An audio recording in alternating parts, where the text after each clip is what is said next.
천연약으로 치료할 수 있는 방법이 없을까라는 고민을 제가 약국을 하면서 하게 됐고, 그게 자연치유 정신이 만들어진 어떤 계기가 되었습니다.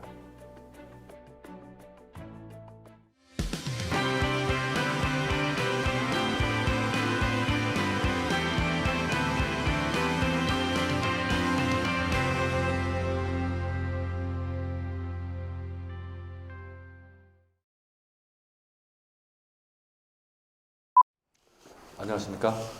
네, 반갑습니다. 오늘 이제 저희 건강관리사 원래 본 강좌 이외에 일반인들을 상대로 해서 실제 이 자연치유라고 하는 개념과 그리고 우리 몸에서 어떻게 병이 치유되는지에 대해서 이제 공부를 한 2시간간에 걸쳐서 강의를 하도록 하겠습니다. 병의 원인에 대해서 정확하게 규명이 잘 안 되어 있는 경우가 많이 있습니다. 그래서 우리가 실제 뭐 관절염의 원인이 뭐냐, 뭐 암의 원인이 뭐냐, 고혈압의 원인이 뭐냐, 명확히 밝혀진 게 없다. 그래서 명확히 밝혀진 게 없을 때 보통 현대의학에서는 그걸 신경성이라고 이렇게 이야기를 합니다. 신경성. 예전에 지금은 이제 보통 그런 말을 안 하는데 신경성 위험이라고 들어보셨죠? 위험, 신경성 위험. 이게 무슨 말입니까? 신경성이라는. 이게 스트레스라는 말이죠. 술, 담배 전혀 하지도 않고, 예. 그런데 이 사람이 위가 빨갛게 얼어 있고 염증이 많단 말이에요. 이유가 뭐냐? 그러니까 모르니까 그냥 신경성이다 했어요. 신경 많이 쓴다.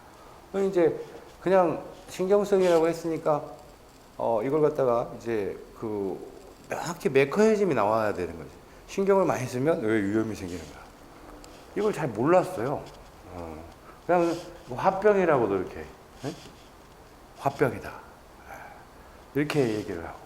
근데 이런 거 자체가 어떻게 염증을 유발하는지에 대해서 밝혀지지가 않은데 최근에 와서 밝혀졌습니다.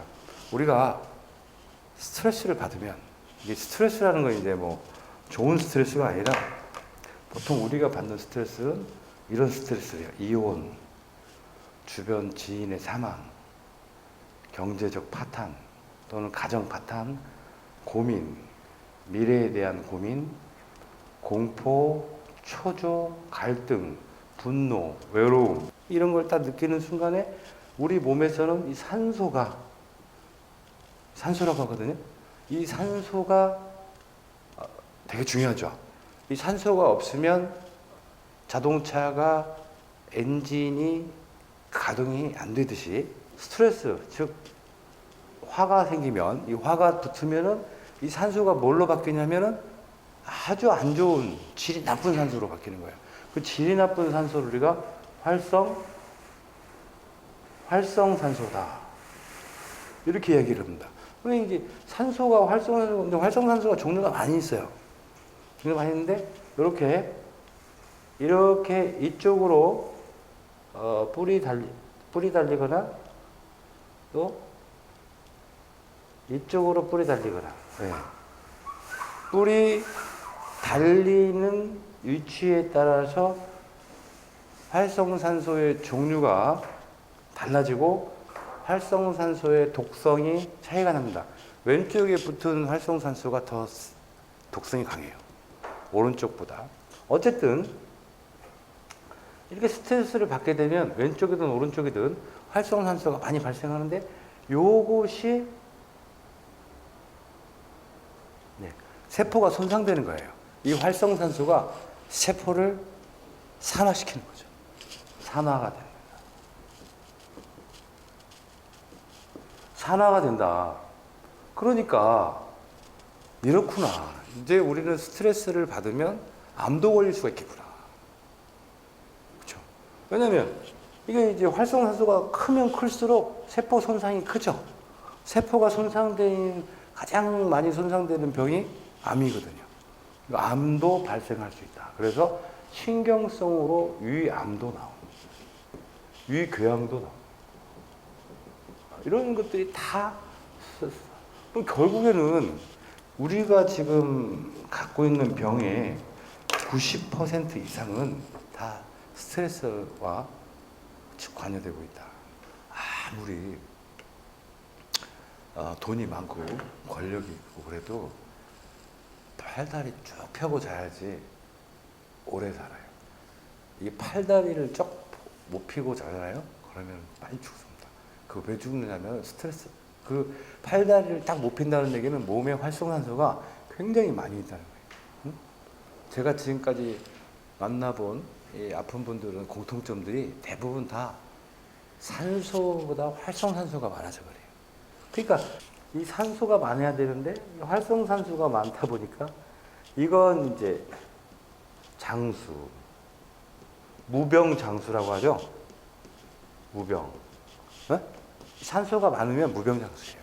그러니까 여러분들 몸에 산소의 농도가 되게 중요해요.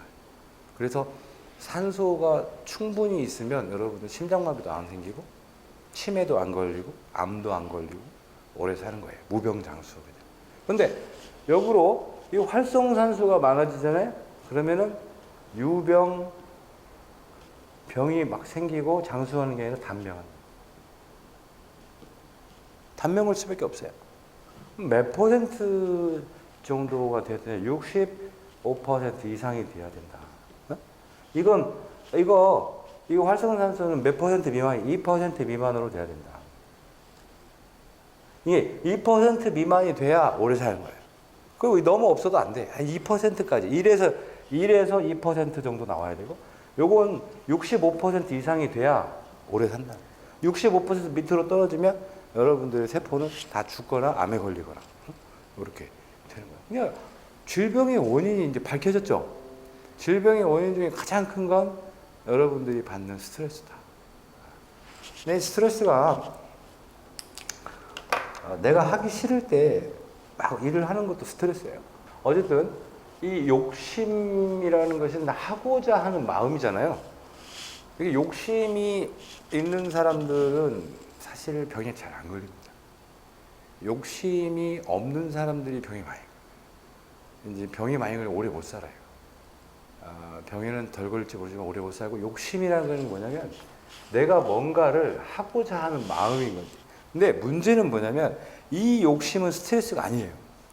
내가 뭔가 일을 잘하고 싶다. 하고 싶다. 내가 공부하고 싶다. 일하고 싶다.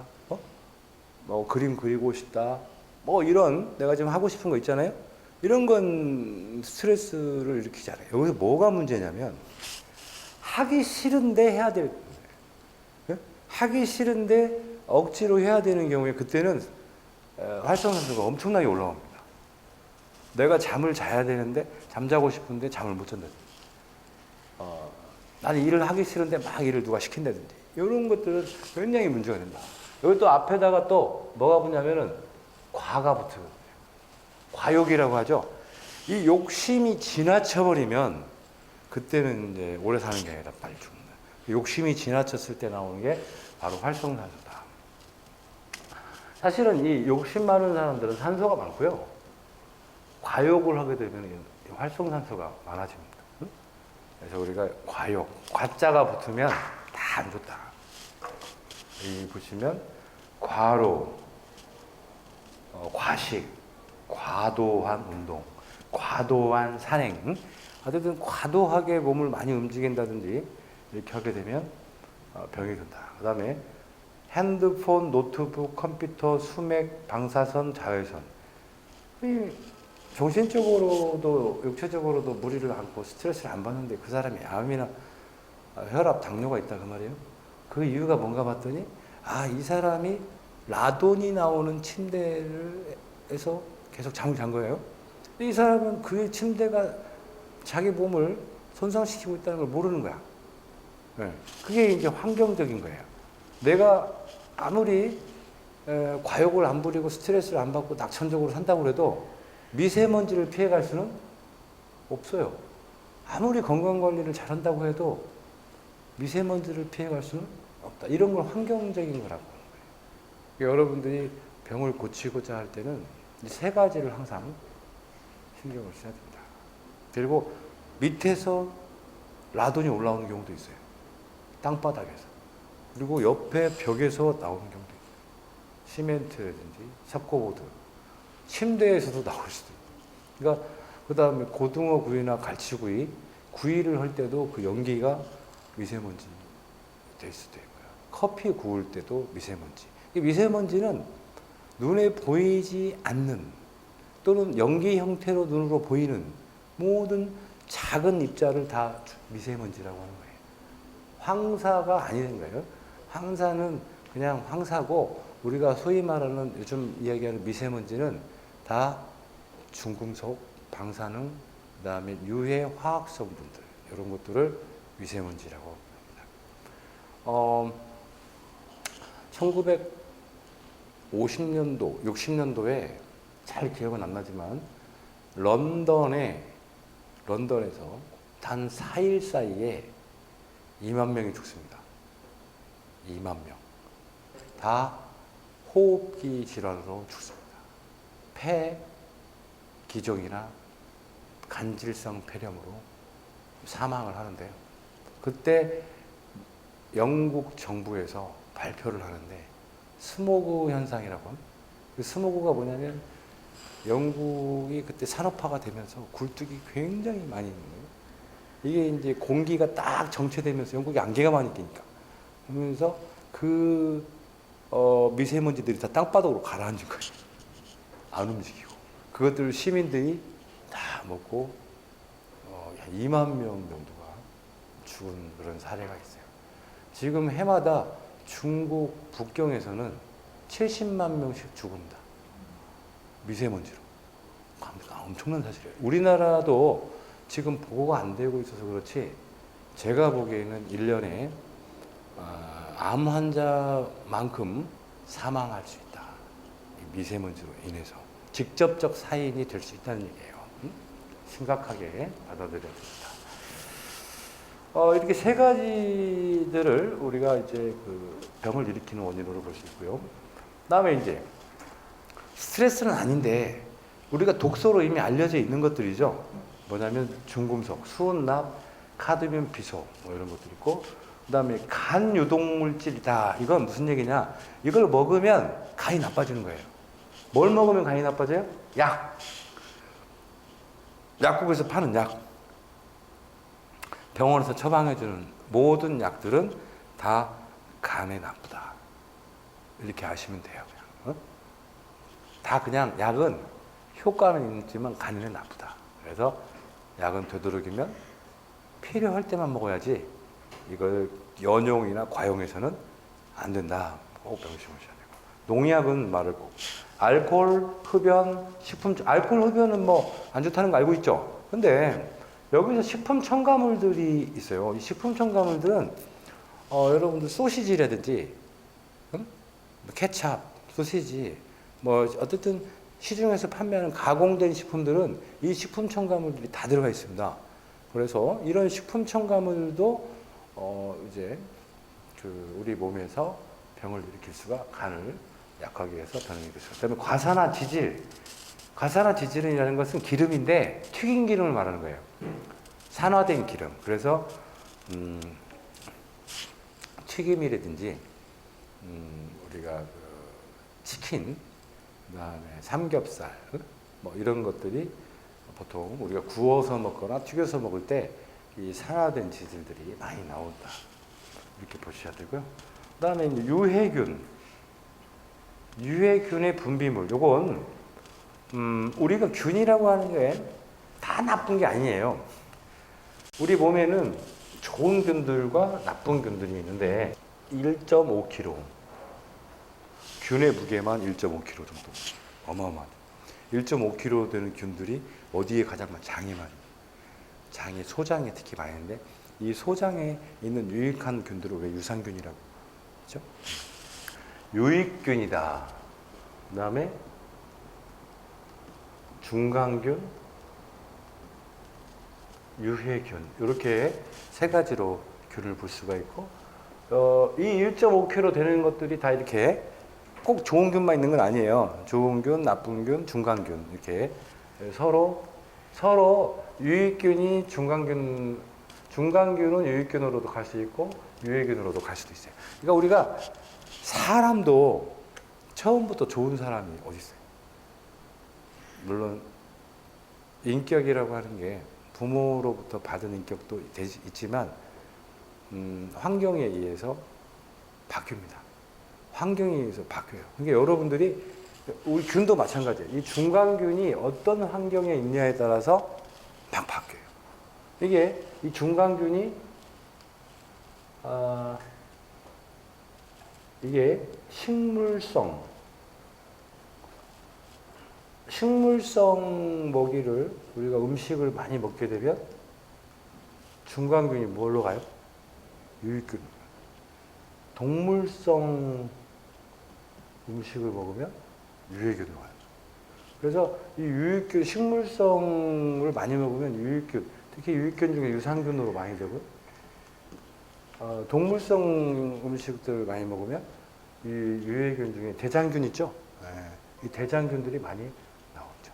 그리고 이제 이런 유익균, 유산균에서 나오는 물질들을 우리가 효소라고 하죠? 우리 몸에 효소를 보충해줘요.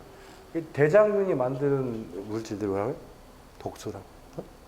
이렇게 정리를 할 수가 있어요. 여러분들이 무엇을 먹느냐에 따라서 균은 완전히 바뀔 수 있어요. 그래서 채식을 많이 해야 오래 산다. 채식을 하라는 이유가 유익균을 많이 키우기 위해서.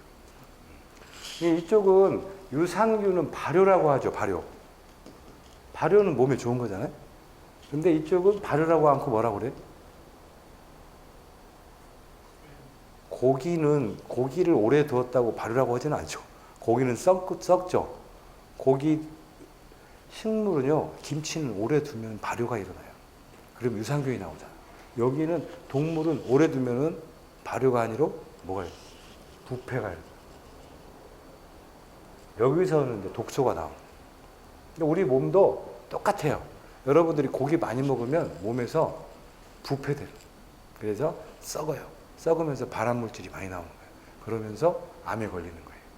그래서 체질을 바꿔요. 그래서 유익균이 한 20%, 중간균이 60%, 유해균이 20% 이렇게 되는 거예요. 그래서 선거 때도 보면 충성파가 있고 반대파 20%, 나머지 60%는 왔다리 갔다리 파. 왔다리 갔다리. 그때 이 표심을 움직이는 그 한마디가 이 사람들을 바꾸는 거죠. 우리 몸도 마찬가지예요. 우리 몸도 시스템으로 움직이는 것 같지만 그렇지 않아요. 금방금방 바뀝니다. 여러분들이 저녁 때 무엇을 먹었느냐에 따라서 내일 아침에 유익균이 많아질 수도 있고 유해균이 많아질 수도 있어요. 체질을 바꿀 수가 있다.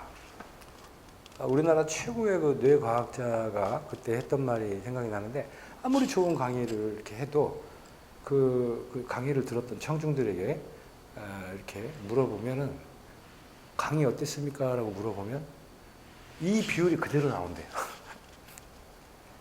이 비율이 그대로 나온대. 그러니까 20%는 원더풀, 최고야, 최고.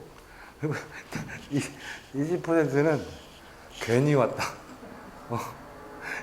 강의 괜히 왔다. 그리고 나머지 60%는 좋은 것도 갖고 나쁜 것도 갖고 그저 그래 이렇게 이야기하는데, 이 사람들은 어떻게 바뀌냐면요, 집에 갈 때 누구랑 가냐에 따라서 바뀌는 거예요. 이 사람하고 같이 가잖아요. 그러면은 강의 좋았다로 바뀌고, 이 사람하고 같이 가잖아요. 그러면 강의가 형편없다로 바뀌는 거예요. 우리가 항상 이런 비율대로 가고 있다. 그래서 이 중간균 관리를 잘 하려면은 육식과 채식의 비율이 9대 1이야. 9대 1. 채식이 9고 육식이 1이다. 10% 정도만 육식으로 해야 된다. 근데 지금 우리 식단은 육식의 비율이 너무 높아요. 그래서 이걸 내려줘야 된다는 게. 단백분해 산물은 뭐냐? 단백질을 너무 많이 먹는다는 거예요. 응? 우리나라 사람들이 단백질을 너무 많이 먹는다. 단백질 섭취량을 좀 줄여야 된다. 왜? 단백질을 소화시키는 요소가 췌장인데요. 췌장에서 단백질을 소화시키는 효소가 나오는데 이 효소의 이름이 프로테아제예요. 이 프로테아제는 췌장에서 만들어지는데 이게 만들어지는 게 100개가 만들어진단 말이에요. 100개. 100이 만들어지면 100만큼만 단백질을 먹어야죠. 근데 이걸 단백질을 200을 먹어요. 그러면은 프로테아제가 몇 개를 만들어야 돼? 플러스 100을 더 만들어야죠. 그죠? 근데 췌장에서 100을 더 만들 수 있어요? 못 만들어요. 그 진화를 지금까지 수십억 년 동안 진화되면서 자기가 딱 하루에 만들 수 있는 췌장 효소가 딱 정해져 있어요. 그러니까 더 단백질을 더 먹어버리면 이 단백질이 소화가 되겠어요? 안 되겠어요? 안 되겠죠? 100이 소화가 안 되고 그냥 똥으로만 나오면 되는데 이게 우리 몸에서 24시간 있잖아요. 똥으로 만들어지려면. 24시간 동안 우리 몸에서 아까 말 발효가 되는 게 아니라 단백질은 고기에만 있기 때문에 썩어요. 단백질이 썩을 때 나는 냄새가 똥냄새죠. 그래서 이게 악취가 나는 거예요. 여기서 보면은 인돌, 스카톨, 황화수소, 암모니아 이런 것들이 대장에서 나타나는 발암물질이에요.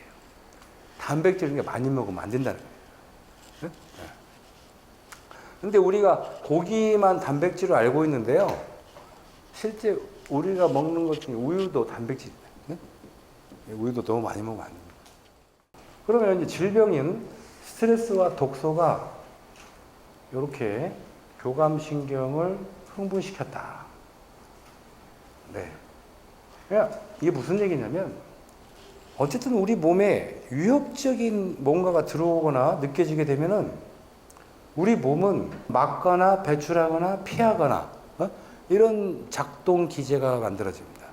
그러니까 그렇게 되려면은 심장이 막 뛰어야 되겠죠. 막 심장이 뛰어요. 왜냐하면 위협을 느끼면 일단 도망가거나 싸우거나 둘 중에 하나의 전략을 택해야 되는데 방어하거나 택해야 되는데 그러려면 아드레날린이라는 호르몬이 나와요. 아드레날린이 나오면 이 아드레날린이 혈관을 수축해서 막 심장을 막 뛰게 해요. 그리고 피를 막 보내죠. 하지만 이제 일단 혈관이 수축이 되기 때문에 피가 통하지가 않기 때문에 않는 거고 우리 몸이 이렇게 있으면 이 말초라고 그래서 그다음에 머리 이 끝에 머리도 그렇죠. 이 간 혈관을 다 막아버려요.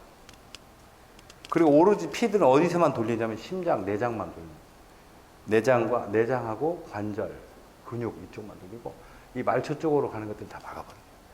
왜냐하면 이게 우리 몸에서는 일단 위기 상황이 느껴지면은 내장만 보호해요.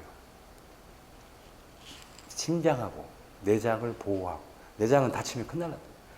보호하고 나머지 피들은 안 보내버려요.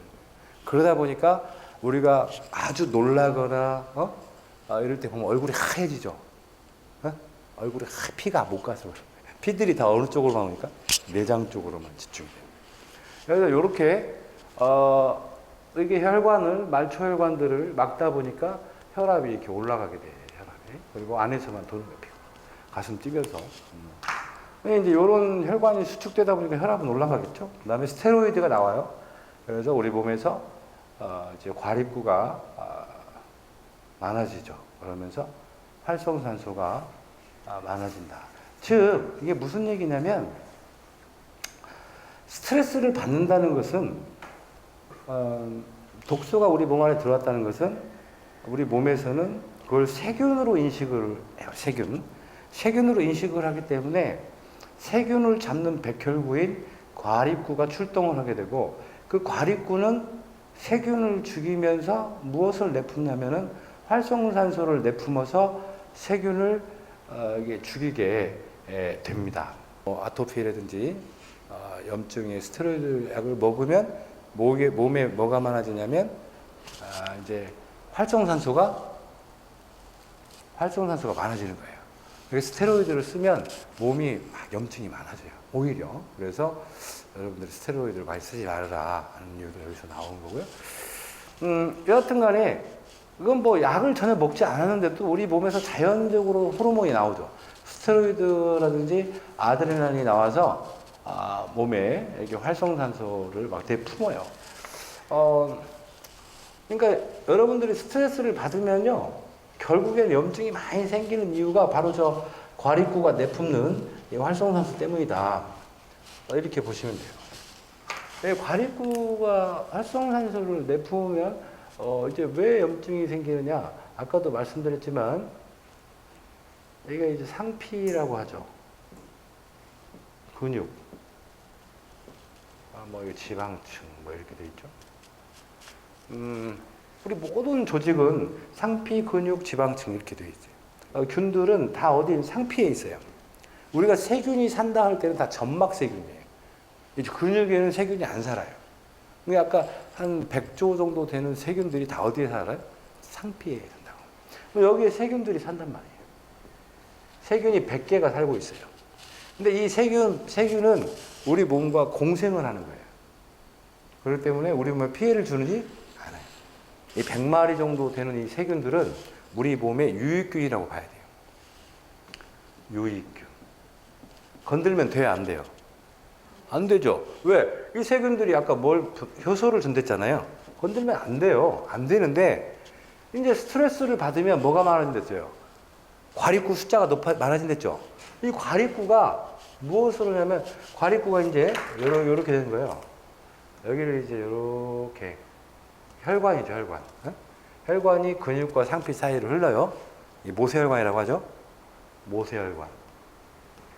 이렇게 혈관 안에 뭐가 있냐면 과립구들이 왔다 갔다 해요.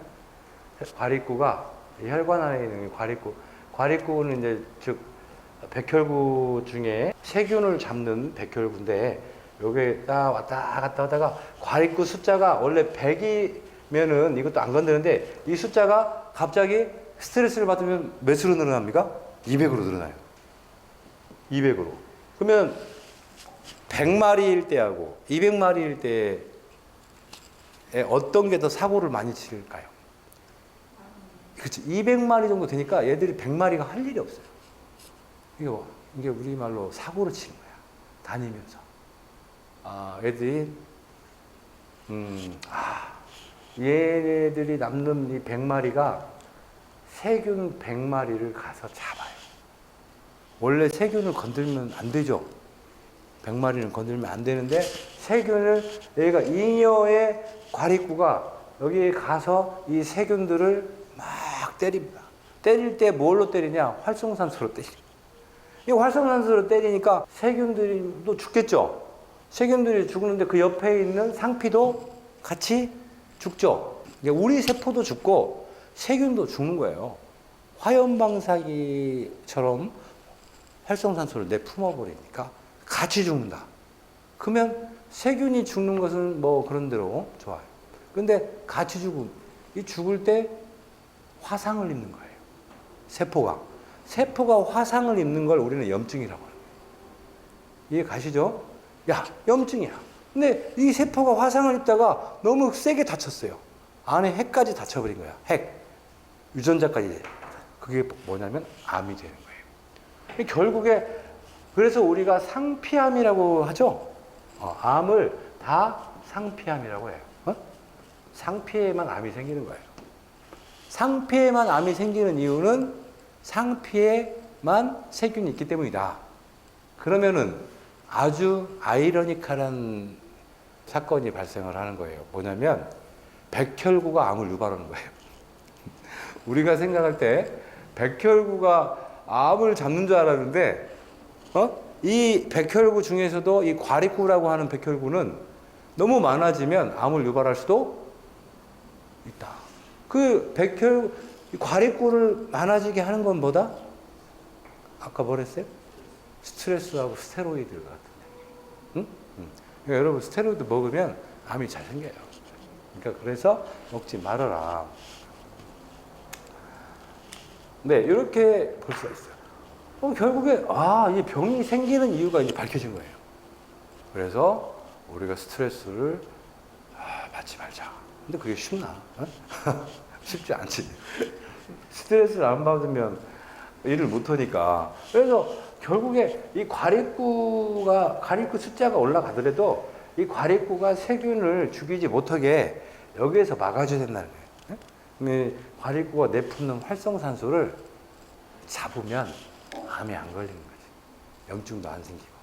활성산소가 종류가 많아요. 이게 뭐 비타민 C 같은 경우는 활성산소를 다 못 잡아요. 이게 우리가 활성산소를 수십 가지 되는 활성산소를 다 잡을 수 있는 만능 활성산소 제거 물질이 필요해요. 그게 바로 안토시아닌이에요. 여러분들이 안토시아닌은 만병통치약이다 이렇게 얘기를 하지만 사실은 그게 아니고 활성산소를 만능 활성산소 제거 물질이다 이렇게 보셔야 돼요. 그러니까 안토시아닌을 먹어야 매일매일 먹는 사람은 병에 안 걸리는 거예요. 그러겠죠? 왜? 스트레스 많이 받아도 그 활성산소를 제거하기 때문에. 네? 중금속이 들어와도 안토시아닌은 또 하나 근데 또 희한한 작용을 하는 게 중금속이 있으면 주금속을 확 껴안아버려요.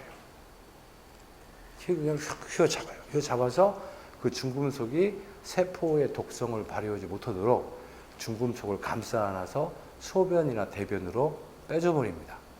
중금속 방사능 이런 것들을 포획을 해요. 포획해서 체외로 빼주는 작용을 하고 있어요. 그래서 만능 활성산소 제거기도 되지만 만능 해독제도 되는 거예요. 해독제. 네? 만능 해독제. 그러니까 여러분들이 병을 예방하고자 할 때는 활성산소와 독소를 제거하면 된다. 그 활성산소와 독소를 제거하는 자연계에서 가장 유명하고 그다음에 그 가장 효과적인 물질이 안토시아닌이다. 이렇게 보셔야 되고요. 안토시아닌은 도대체 어디에 많으냐? 장미 잎 있죠? 장미. 그 다음에 가지, 그 다음에 포도, 딸기, 산딸기, 오디 있죠? 뽕나무 열매, 오디. 이런 베리류들이 많아요. 베리류들. 블루베리 많은데 안토시아닌 종류가 600가지예요. 그 안토시아닌 중에서 가장 강력한 안토시아닌이 바로 C3G라는 안토시아닌. 이 C3G라는 안토시아닌은 안토시아닌 중에서 600가지 안토시아닌 중에서 가장 활성산소와 제거능이 뛰어나고 다양한 독소를 배출시키는 효과가 뛰어난 겁니다. 이 C3G를 가지고 있는 베리류 중에 가장 유명한 게 아로니아예요. 아로니아에 들어있는 안토시아닌 색소가 바로 C3G다. 이렇게 보시는 게 이 C3G를 여러분들이 매일매일 복용하게 되면 독소와 활성산소를 제거할 수가 있다. 이렇게 보시면 될 것 같아요. 이 C3G에 대한 일화는 너무나 유명한 일화들이 많죠. 체르노빌에서 원자력 발전소가 폭발했을 때 반경 50km, 100km 있는 생명체들은 다 죽었는데 아로니아만 살아남은 거예요. 왜 살아남았느냐? 모르는 거야. 근데 그래서 아로니아는 그 전만 해도 알려지지가 않았어요. 86년도에 사고가 터졌는데 그 전만 해도 아로니아가 뭔지도 몰랐어요. 이 굉장히 알려진 지 얼마 안 되는 거예요. 베리 중에서 이 아로니아가 알려진 지는 얼마 안 돼요. 저는 2002년도에 처음으로 이제 만나고 이 재배도 아예 안 된. 이 86년도에 원자력 발전소 체르노빌에 있는 우크라이나 체르노빌이 팍 터지면서 그때 이제 이것이 각광을 받게 된 거예요. 왜? 안 죽었으니까. 방사능에 피폭된, 방사능에 노출된 그 사람들을 치료하는 용도로 이 아로니아를 썼단 말이에요. C3G가 밝혀진 거죠. 그 전만 해도 C3G를 몰랐어요. 도대체 왜 아로니아는 방사능을 이겨내는가? 그 연구를 계속해서 우리가 해서 밝혀낸 거예요. C3G라는 물질이 아로니아에서 발견된 거예요. 또 C3G가 우리가 먹는 곡식에서도 발견됐습니다. 여러분들 아는 콩 있잖아요. 검은 콩. 검은 콩에도 C3G가 있어요. 그래서 검은 콩을 많이 먹으면 젊어진다. 옛부터 그런 말이 있었죠. 검은 콩을 많이 먹으면 젊어진다. 왜 그랬냐면 그때는 검은 콩이니까 머리가 까매진다 이렇게 생각했는데 그게 아니고 그 검은 콩, 검은 색소가 바로 C3G 안토시아닌. 그러니까 원래 이 C3G 안토시아닌은 빨간색인데요. 콩하고 C3G하고 만나면 그 색깔이 검은색으로 바뀌어요. 콩에 있는 알기닌이라고 하는 그 아미노산 때문에 이렇게 색깔이 검은색으로 바뀝니다. 자연치유의 주체는 대식세포, 과립구, 림프구, 대형 림프구 이렇게 네 가지가 있고요. 우리 몸을 지키는 사총사라고 보시면 돼요. 우리 몸을 지킨다. 면역이죠. 부대요. 군대와도 같은 것. 우리 몸을 지키는 혈구 군대. 혈액 군대. 이 지키는 이 부대가 각각 하는 일이 다릅니다. 저 대식세포 같은 경우에는 아메바와 같은 형태를 갖고 있는데 이게 제일 커요. 크고 가장 오래된 면역세포죠. 백혈구예요. 그래서 대식세포는 우리 몸에서 어떤 역할을 하냐면 몸의 죽은 세포들을 주로 청소를 해줍니다. 대식세포가 없으면 여러분들 몸이 노화가 빨리 일어날 거예요. 대식세포는 여러분들의 몸을 청소해주는 청소부다. 그리고 이 대식세포는 또 할아버지 총사령관 역할을 해요.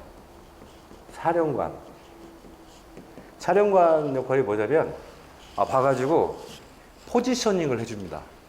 역할 분담을 해줘요. 야, 암세포는 네가 맡아. 세균은 너가 맡아.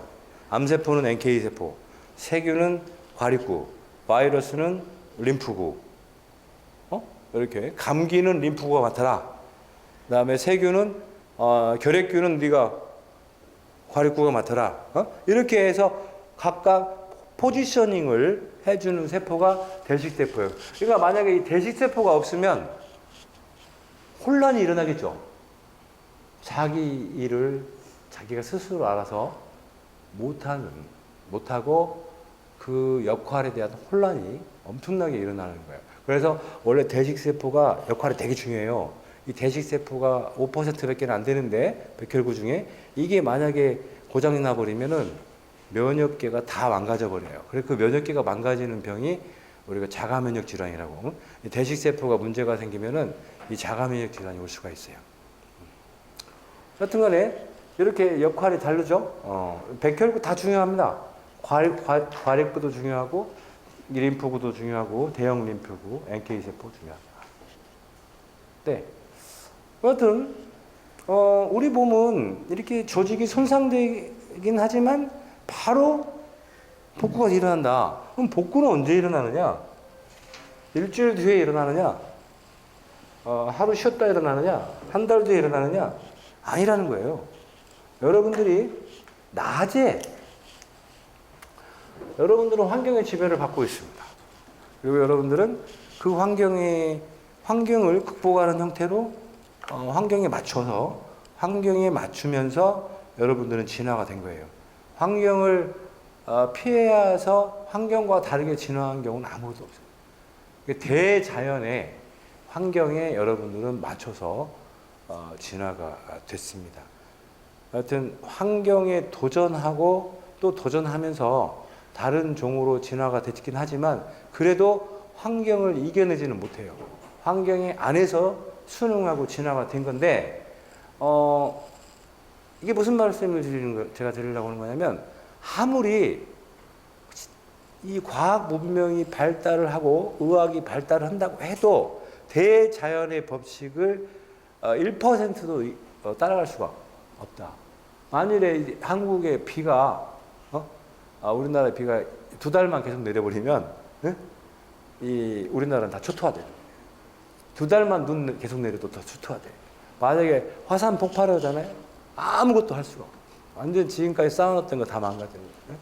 지진 나면은 다 끝나는 거예요. 그러니까 그런 대자연의 어떤 이 법칙이나 이런 그 재해는 속수무책으로 당할 수밖에 없다. 그만큼 환경이 중요하고 또 그래서 우리 인간은 지금 수백만 년 전부터 어떤 환경에 맞춰서 진화가 됐느냐? 밤과 낮으로 진화해요. 네? 그래서 낮에는 교감신경이에요. 밤에는 부교감. 이게 뭐냐 도대체. 교감신경은 뭐고 부교감은 뭐냐. 왜 매일 통증이 오는데 밤에만 통증이 오냐. 저희가 약국에 있을 때요. 사람들이 맨 머리 아프다, 관절 아프다, 어깨 아프다, 팔 아프다 오는 사람들이요. 낮에 오는 사람들 없어요. 다 밤에 와요. 왜? 밤에 아프거든. 낮에는 안 아파요. 밤에는 아파. 왜? 왜 그럴까요? 낮에는 못 느껴요. 못 느낀다. 왜 못 느끼냐? 혈관이 닫혀있기 때문에. 네? 그래서 우리가 남자분들은 잘 아시겠지만 군대에서 훈련 받을 때 실제 상처가 크게 났음에도 불구하고 훈련 받을 때는 인지를 못하죠. 어디가 깨지고 어디가 핥혔는지 피가 나는데도 불구하고 인지를 못해요. 그러다가 이제 내무반에 딱 들어가서 엄청나게 아프고 쓰라린 거 이렇게. 왜냐하면 훈련 받을 때는 긴장하죠. 그 긴장이라는 거야. 교감이라는 것은 긴장 호르몬. 네? 이건 휴식 호르몬. 자, 그러니까 이게 그냥 해만 뜨면 이게 된다니까요. 우리가 의식을 안 해도 해만 뜨면 우리는 긴장하게 돼 있어. 그냥 거기에 맞춰 살았기 때문에. 그러니까 낮에는 열심히 일하고 밤에는 푹 쉬어야 된다. 이게 밤에 일을 못 해요. 왜 못 하냐면 긴장 호르몬이 안 나오니까. 그래서 우리가 밤에는 무슨 일을 해야 되냐면 지적인 일을 해야 되고 낮에는 노동을 해야 되는 거예요. 육체적인. 왜냐하면 이 긴장이 된다는 거 자체가 육체적인 어떤 그 활동을 많이 하라고 혈압을 올려주는 거거든요. 그래서 우리가 주로 밤에 하는 일과 낮에 하는 일이 달라야 되는데 우리는 지금까지 지식산업이라는 게 없었죠. 불과 생긴 게 뭐 몇십 년밖에 안 되고 그 전에는 지식산업이 아니라 일단은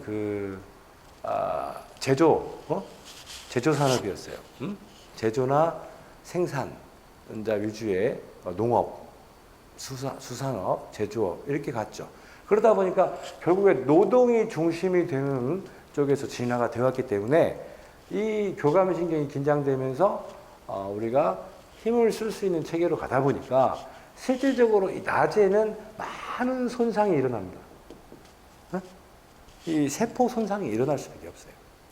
아까도 말씀드렸지만 활성산소도 많이 나오고, 그리고 이제 긴장이 되니까, 그다음에 혈관도 이렇게 수축이 되고다 보니까 이게 낮에는 혈압도 올라가죠, 혈당도 올라가요, 세포도 손상이 돼요. 하여튼간에 이런 낮에는 굉장히 너덜너덜해져요. 혈압도 막 올라가요. 이게 이 낮에 가서 혈압 재면 혈압이 다 올라가요. 응? 고혈압 환자가 되는 거예요. 밤에 재면 혈압이 떨어져요. 이렇게 돼서 이제 밤에 이제 이게 이제 6시 정도, 아침 6시. 6시에 이제 딱 해가 지게 되면은 그때부터는 이제 손상된 세포들이 뭐가 되게 돼요? 복구가 일어나고 혈압은 어떻게 됩니까? 혈압은 떨어지고 혈당도 떨어지죠. 그런데 이렇게 손상된 세포가 복구가 되면서 또 혈관이 수축이 일어나는데 이 혈관이 여기서는 확장이 되죠. 밤에. 수축된 혈관이 확장이 되고 손상이 복구가 되면서 어떤 현상이 나타나냐면 여러분 호전 반응이라는 게 나타나요. 응? 호전 반응. 그러다 보니까 손상된 정도가 크면 클수록 뭐가 커요? 호전 반응이 크게 나타나요. 뭐 호전 반응이 뭐냐? 통증이죠. 통증.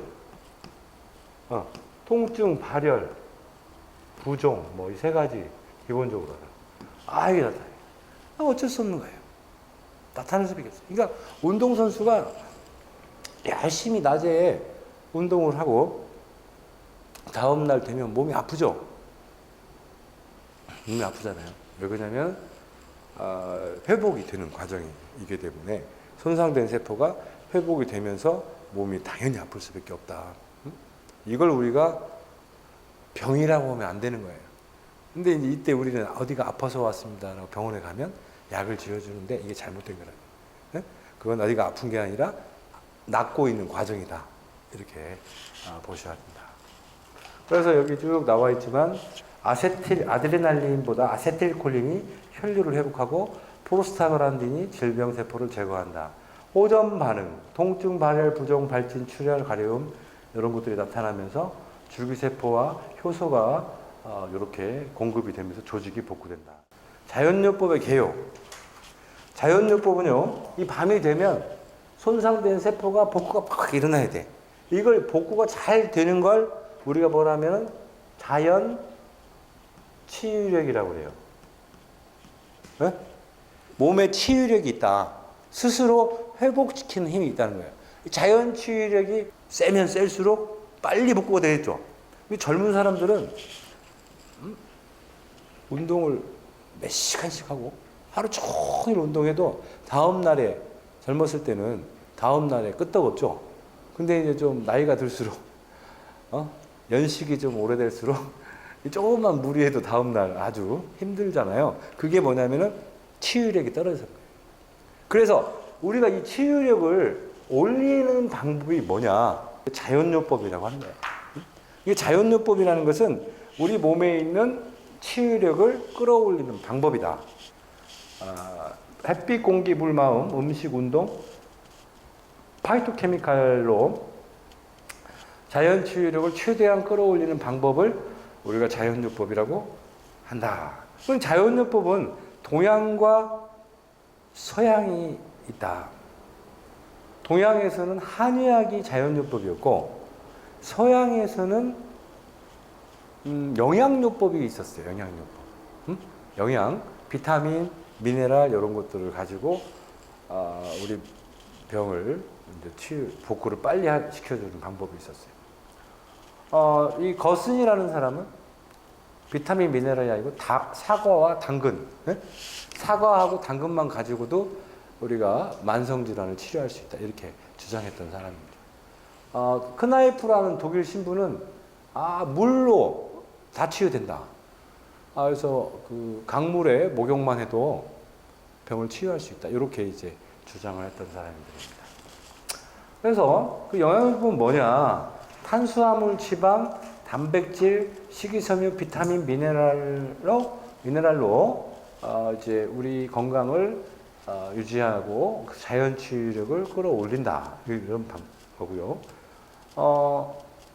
식물요법은 우리 식물, 허브에 들어있는 유익한 성분들은 먹게 되면 각각의 질병에 대한 치유력을 상승을 시키는데 이것들이 각각의 질병 부위별로 다르다는 거예요. 그래서 질병 부위가 간일 때는 엉겅퀴를, 심장일 때는 은행잎, 비장일 때 산사자, 대장 치커리, 췌장은 여주, 방광은 택사, 뭐 이런 것들을 먹게 되면 그 부위의 세포가 좋아진다. 어떻게 먹어야 되냐? 차 형태로 먹어야 돼. 환으로 해서 먹어야 돼. 추출물 형태로 된 것도 좋다. 동물요법, 마음요법, 운동요법, 온열요법 이게 있는데 마음요법이라는 건요. 마음을 잘 잘 다스리지 않으면 병을 치유하기가 불가능하다. 이 마음이라는 것은 잘못 다스리면 화가 되죠. 어? 네, 이 화가 되면은 이게 이제 아까 말씀드렸지만 활성산소가 나온다. 네, 활성산소가 나오기 때문에 어떨 때 이 화가 되느냐 마음이 이 조급한 마음, 이기적인 마음, 그 다음에 불안한 마음, 뭐 이런 것들이 과욕 이런 것들이 화를 불러일으키는 거죠. 그래서 활성산소를 유발한다. 그래서 우리가 긍정적이고 낙천적인 그런 생각을 가져야 된다. 긍정적이고 낙천적인 생각이라는 건 뭐냐면 강아지들은 치유가 잘 돼요. 실제 강아지가 병에 걸리면 정말 치유가 잘 됩니다. 사람보다 한 10배는 잘 되는 것 같아요. 근데 이유가 뭐냐? 강아지는 지나온 과거는 생각 안 해요. 그리고 강아지들은 닥쳐올 미래에 대해서 고민 안 합니다. 그러니까 강아지들은 오로지 지금 내 눈앞에 있는 것만 봐줘. 네. 그러다 보니까 강아지들은 스트레스가 없어요. 오로지 주인이 옆에 있고 삼시세 때 밥 잘 챙겨주고 그러면 그때부터 약만 잘 쓰면 강아지들은 치유가 잘 일어나는데 사람은 말도 안 듣고 말도 안 들어요. 말도 안 듣고 거짓말도 많이 하고 안 먹었는데 먹었다고 하고 거짓말 많이 하고 그리고 또 무슨 생각을 갖고 있는지 몰라요. 그러니까 그게 계속해서 몸에서 화가 되고 염증이 되고 계속 악화되는 거야. 그래서 치료가 잘 안 돼. 그래서 마음이 되게 중요하다. 운동도 적절하게 해주는 게 좋다. 이런 거죠. 그 다음에 온열요법은 몸을 따뜻하게 해야 된다. 몸을 이제 너무 춥게 1도 정도 떨어지면은 면역세포가 20% 이하로 감소되기 때문에 반드시 몸을 따뜻하게 해야 된다. 우리 몸은 36.5도를 체온을 유지하고 있죠. 근데 영하로 이렇게 기온이 뚝 떨어졌을 때 우리가 보온이 안 된 상태로 바깥에 딱 나가는 순간 여러분들의 몸에서는 어떤 현상이 발생하냐면 암에 딱 걸리기 좋은 상황이 돼요. 그게 뭐냐면 암뿐만 아니라 감기에 딱 걸려요. 감기라고 하는 병은요. 감기를 영어로 뭐라고 하나? 네? 인플루엔자? 감기를 영어로 콜드라고 그래요. 네? 이 콜드가 뭐예요? 춥다라는 뜻이죠. 추위라는 뜻이에요. 추위. 감기는 추위에서 오는 거예요. 여름에는 감기 잘 안 걸리죠. 다 겨울에만 걸려요. 감기는 왜 겨울에만 오느냐? 추위. 영하로 떨어지잖아요. 그럼 우리 몸에서 이상한 일이 발생해요. 어떤 일이 발생하느냐? 아까 말씀드린 이 활성산소 있죠? 이 활성산소가 5배가 돼. 활성산소가 몸에 5배가 더 많아진다고, 추워지면. 그러니까 어떻게 되겠어요? 활성산소가 많아지니까, 몸에 염증이 많아지겠죠? 몸에 염증이 많아질 거 아니에요. 활성산소가. 그러니까 이제 막 기침 나오고 가래 나오고 이런 거예요. 그러니까 결국에, 우리가 이 영하로 떨어진다라고 하는 것은 이 포유류, 항온동물한테는 엄청난 스트레스예요. 이런 스트레스들을 우리가 어떻게 이겨낼 거냐? 그러니까 따뜻하게 하는 밖에 없어요. 그래서 이 감기라든지 이런 그 암도 사실은 똑같은 병이에요. 다 추위에서 오는 거예요. 세포가 추워지면 영하로 떨어지면 활성산소가 5배가 많아진다. 활성산소는 5배고 면역력은 몇 배로 떨어지는 거예요? 면역력은 5분의 1로 떨어지는 거죠. 네. 그러니까 결국에 진짜 온도가 중요하구나.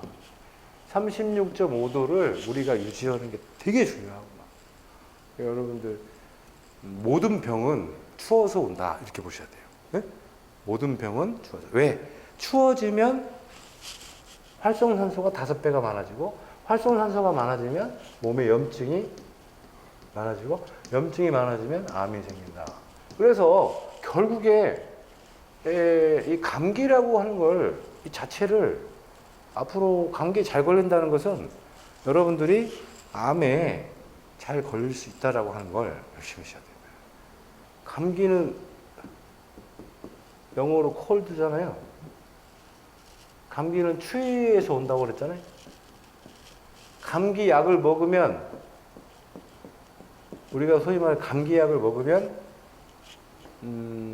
몸이 체온이 올라갈까요? 내려갈까요?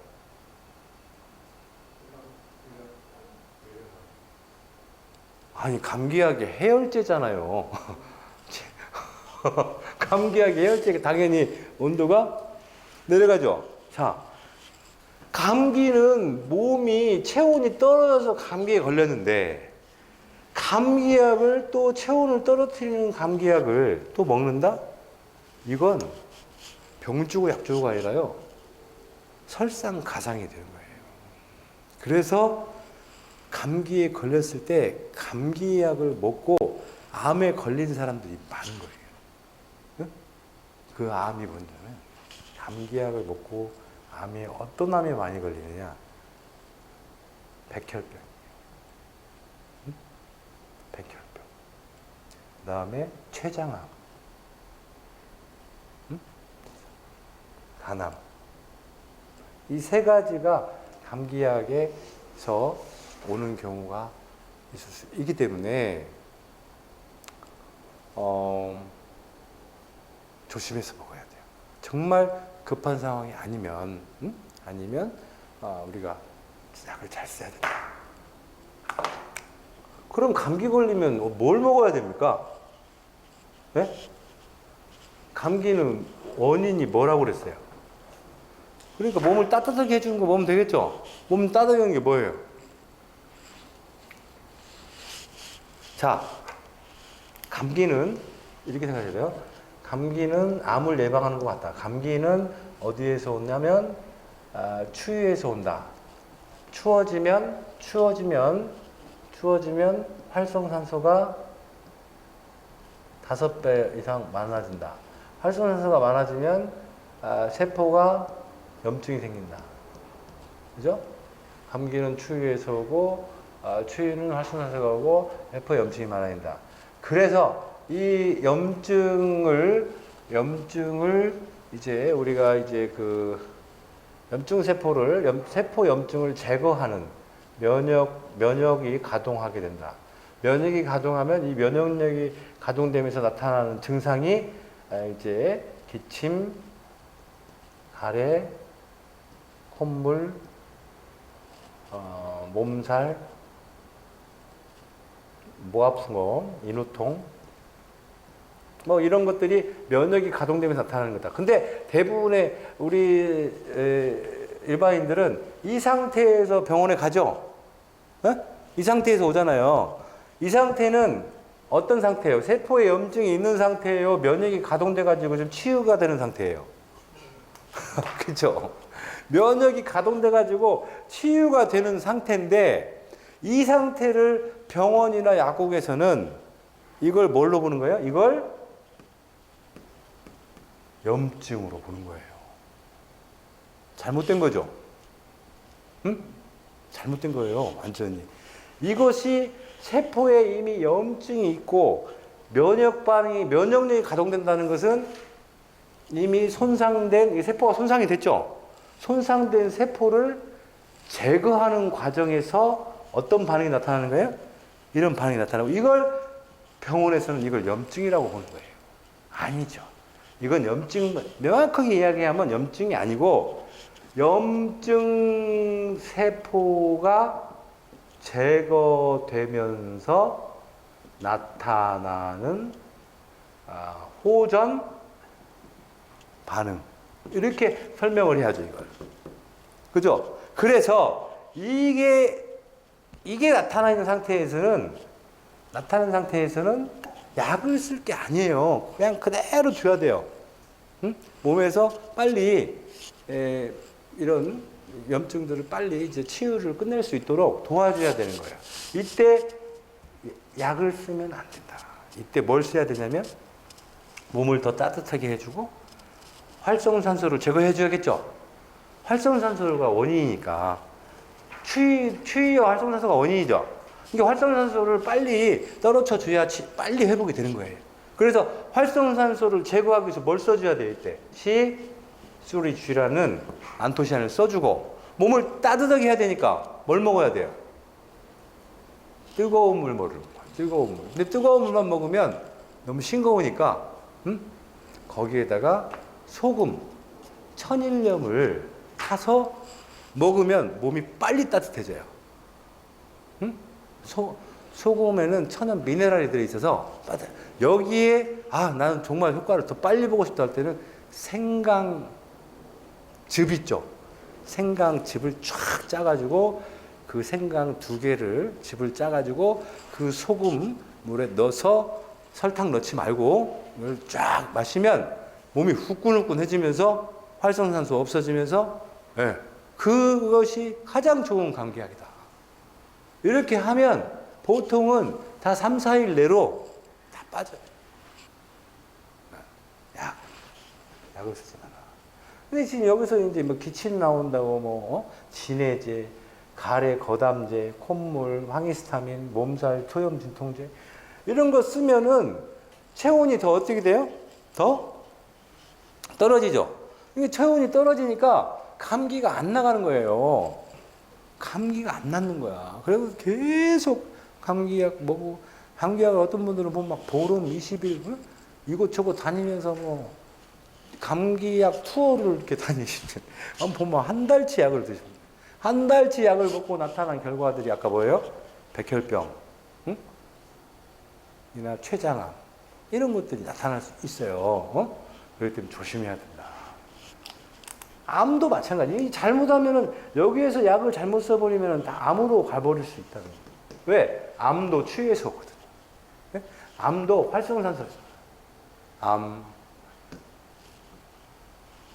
세포가 추워지고 세포가 활성산소가 많이 생기면은 암으로 암세포가 된다. 이렇게 보세요. 침으로 이제 근데 이건 우리가 민간요법으로 할 수 있는 방법은 수지침이죠. 수지침을 아무데나 막 꽂으면 돼요.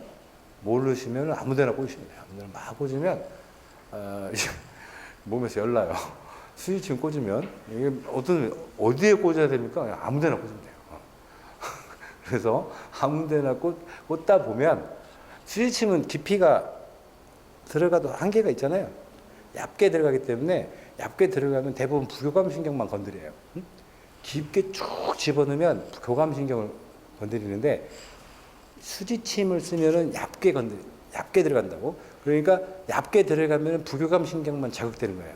이 부교감 신경이 자극된다는 얘기는 혈관이 확장된다는 얘기예요. 그렇기 때문에 여기에서의 그 포인트는 한의원에서는 대침을 쓸 수 있어요. 한의원의 대침은 교감신경까지 쭉 들어가는 거예요. 그러니까 한의원의 대침은 통증을 일시적으로 억제할 목적에서 쓰는 거고, 여러분들이 만든 수지침은 그것은 통증의 문제가 아니고 자연치유력을 끌어올리는 차원에서 침을 사용할 수 있다.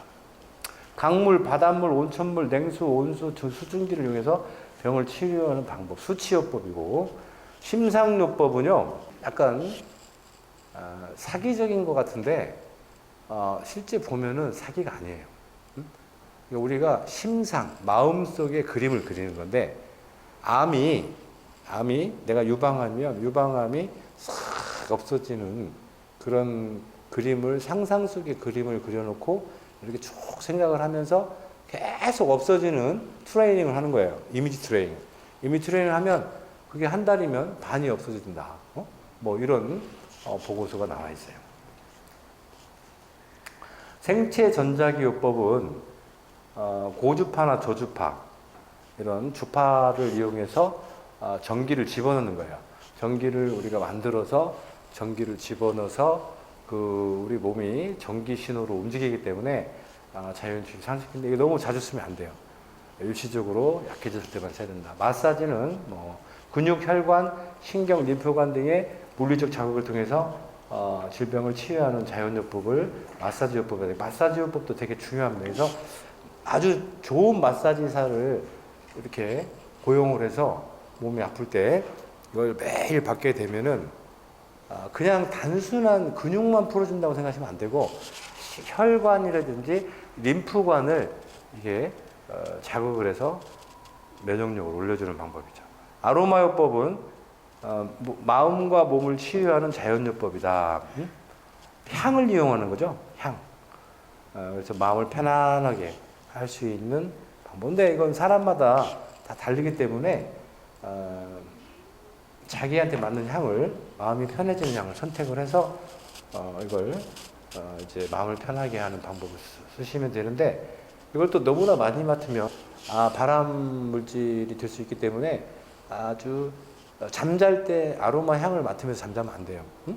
그리고 화장실에도 아로마 향이 갖다 놓으면 안 돼요. 응? 왜 그러냐면 이게 그 향이 계속해서 그 발암 물질 역할을 해요. 자동차에서도 그 향기 있잖아요. 자동차 향을 나타내는 것도 그것도 발암 물질이에요. 인공적인 것들은 특히 더 발암성이 강하다. 자연요법의 원칙 첫 번째가 뭐냐면 무해해야 된다. 그래서 이런 약을 되도록이면은 멀리 해야 된다는 거죠. 물론 증상이 심한 상태라든지 이런 경우에는 때에 따라서는 의사의 처방에 의해서 약을 쓰는 게 바람직하지만 그 약을 너무나 많이 먹거나 과용하거나 오랫동안 먹는 것들은 이것은 신중하게 고민을 해야 된다. 얻는 것보다 잃어버리는 게 더 많을 수도 있다라고 하는 거죠. 그러니까 이렇게 보셔야 돼요. 앞으로 여러분들이 목적은 뭐냐면 약을 먹는 목적은 장수예요. 그죠? 건강한 거죠? 근데 실제 많은 분들이 약을 써서 건강하냐? 안 그래요. 허약해지고 있어요. 그러니까 약을 먹으면 건강해지는 게 아니라 허약해져요. 그리고 장수하느냐? 그게 아니에요. 대부분 장수하고는 거리가 멀어요. 우리가 장수라고 하는 것은 최소한 90살은 넘어야지 장수라고 보는데 약을 잘 먹는 분들이 90 넘긴 사람 저는 못 봤어요. 그러니까 무슨 얘기냐? 왜 그런가 봤더니 약은 지금 현재 우리가 먹는 약, 석유에서 추출하고 합성한 그 약은 다 활성산소를 만들어요. 아시겠죠? 약은 활성산소를 만들고 약은 그래서 수명을 어떻게 됩니까? 수명을 단축하는 거다. 이렇게 보시면 돼요. 이게 활성산소 때문이에요. 약은 대부분 다 활성산소를 만듭니다. 그리고 모든 약들은 또 지금 현대의학적으로 약들은 대부분 교감신경을 흥분시키는 약들입니다. 그 약들을 먹게 되면은 그러니까 우리가 긴장이 되고 활성산소가 많이 나오게 된다. 그래서 이게 소염 진통제, 마취제, 항생제, 화학요법제 뭐 이런 것들은 항암제, 방사선 이런 것들은 면역력을 감소시키기 때문에 꼭 필요한 경우 이외에는 신중하게 판단해서 처방을 내려야 되고 먹어야 된다. 신뢰, 내 몸 안에 자연 치유력을 믿어야 된다. 긍정적으로 생각할 때 단백질은 베타엔돌핀이나 부신피질 호르몬으로 이렇게 분해가 되는데 이제 부정적으로 생각하게 될 때 단백질은 이런 걸로 분해가 안 되죠. 그래서 실제 우리가 행복하다고 하는 이런 스트레스 해소 호르몬이 덜 나오기 때문에 베타 엔돌핀이 덜 나오기 때문에 자연 치유력이 많이 약해질 수밖에 없다. 원인을 치료해야 된다. 네.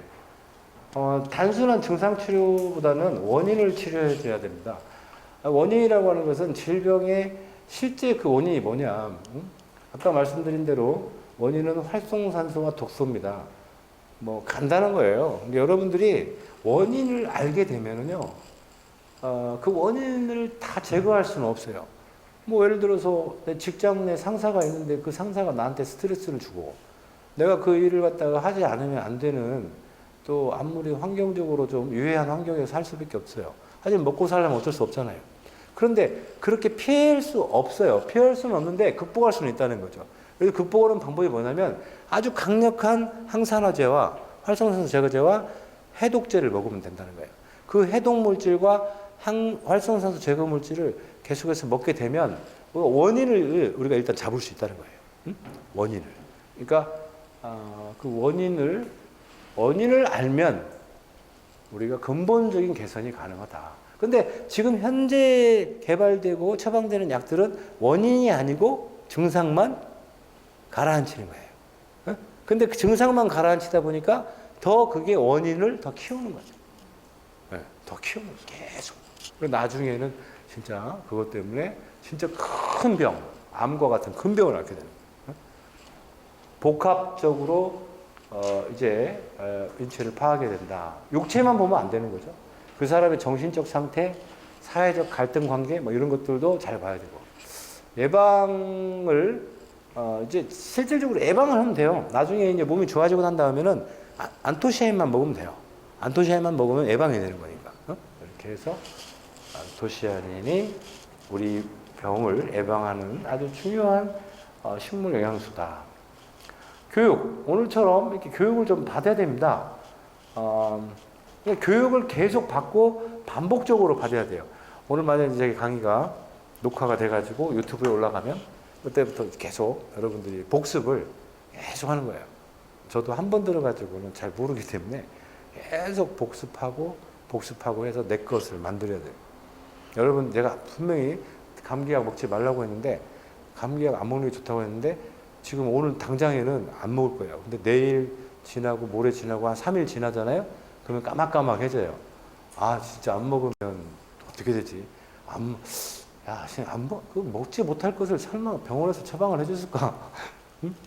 뭐 이렇게 생각을 하는데 저는 그렇게 보는 거예요. 대증요법 차원에서 바라보는 감기약은 당연히 처방이 내려지는 거예요. 증상을 아까 말한 염증 그 증상을 병이라고 생각하니까. 하지만 이 제가 보는 의학은 증상은 병의 원인이 아닌 거예요. 그건 병의 결과인 거예요. 그러니까 그 결과를 없애주려고 하지 말면 안 돼요. 결과는 자연스럽게 치유돼야 돼요. 원인을 없애야 돼요. 원인이 뭐예요? 아까 추위였죠? 그게 추위에서 나오는 뭐예요? 활성산소죠? 그러면 이렇게 되는 거예요. 나는 앞으로 시베리아 이런 데 가도 감기 안 걸린다. 왜 안 걸려요? 원인을 알았으니까. 활성산소만 제거하는 거 먹으면 되죠? 그러면 감기에 걸려요, 안 걸려요? 안 걸린다니까요. 실제 안 걸려요. 그러니까 여러분들이 감기 백신이 감기 바이러스를 맞아가지고 감기 예방을 한다는 것은 어불성설이에요. 왜? 감기 바이러스는 2시간마다 한 번씩 바뀌어요. 2시간마다 한 번씩 그 DNA가 바뀐단 말이에요. 자기 모양을 계속 바꿔요. 그러니까 백신을 2시간마다 한 번씩 만들 수 있어요? 못 만들죠. 그 돈이 얼마인데. 그러니까 그건 의미가 없어요. 의미가 없기 때문에 그런 백신 부분들은 완벽히 문제가 있는 부분들이 많아요. 그래서 그것은 어느 정도의 예방 효과는 있지만 실제 그거보다 더 큰 천연 백신은 안토시아닌이다. 안토시아닌을 먹게 되면 여러분들이 감기도 안 걸릴 뿐만 아니라 몸에 있는 활성산소나 독소도 해독이 가능하다. 이렇게 봐야 됩니다. 그 다음에 자연을 섭취해라. 자연. 근데 자연이 뭔지를 모르면 자기가 판단을 못하는 거죠. 지금 내 식탁 위에 있는 오늘 이제 고등어회가 먹고 싶어서 고등어회를 먹으러 갔어요. 그럼 고등어회가 한 3, 4만 원 하죠. 굉장히 비싸잖아요. 살아있는 고등어니까. 근데 그 고등어회를 먹었는데 근데 고등어회가 어디에 좋은 거예요? 오메가3가 많죠? 오메가3가 많아서 고등어회를 먹었어요. 근데 고등어회를 먹고 나서 이 오메가3가 보충이 돼야 되는데 고등어회에 오메가3가 하나도 없어요. 왜? Why? 네? 고등어회요. 회에 오메가3가 안 보여. 왜? 이 고등어가 오메가3를 먹이를 오메가3를 먹었어야 돼요. 플랑크톤 있죠? 플랑크톤이나 해조류를 먹었어야 되는데 얘들이 양식이 돼가지고 다 옥수수를 먹고 자라는 고등어. 네? 옥수수를 먹고 옥수수 사료를 먹고 자라는 고등어들은 오메가3가 아니고 오메가6가 많아요. 그러니까 문제가 심각하죠. 자, 그런 고등어는 진짜 고등어가 아닌 거예요. 어? 자연이에요? 양식이에요? 이것도. 양식이죠. 양식을 했다는 것은 자연이 아닌 거예요, 여러분. 그러니까 여러분들이 제가 여기서 자연을 섭취해라 하는 것은 양식은 아니다. 어? 그러면은 소 자연이에요? 자연이 아닙니까? 네, 사료를 먹은 소는 양식이에요. 풀을 먹은 소는 자연이에요. 이게 그것들을 앞으로는 소를 사실 때, 소고기를 살 때 풀을 먹은 소인지, 네? 옥수수를 먹은 소인지 꼭 물어봐야 됩니다.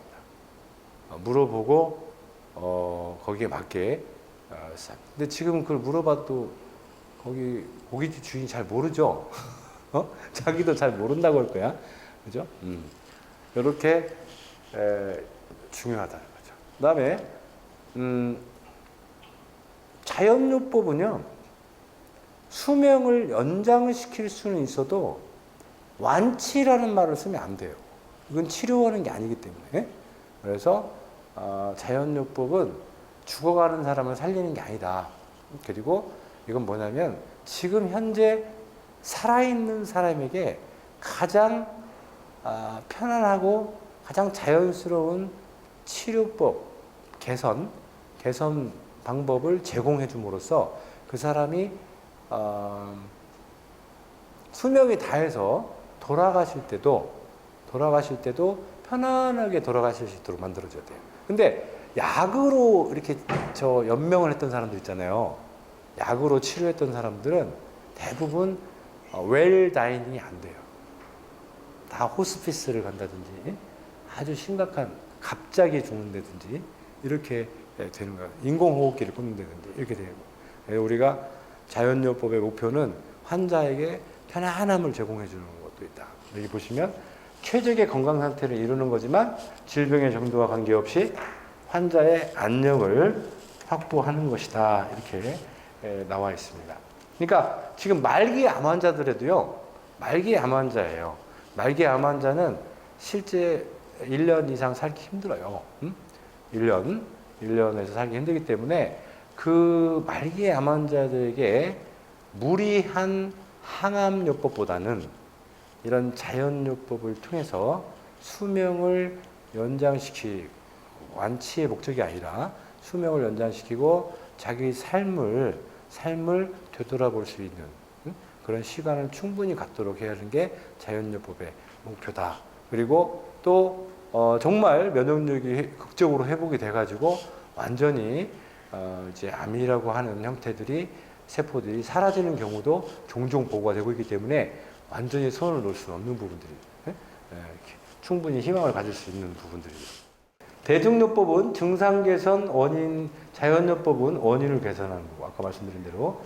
대증요법은요, 질병의 원인은 외부 미생물이지만 자연요법은 내부 면역력이다. 이렇게 보고 있습니다. 그 다음에,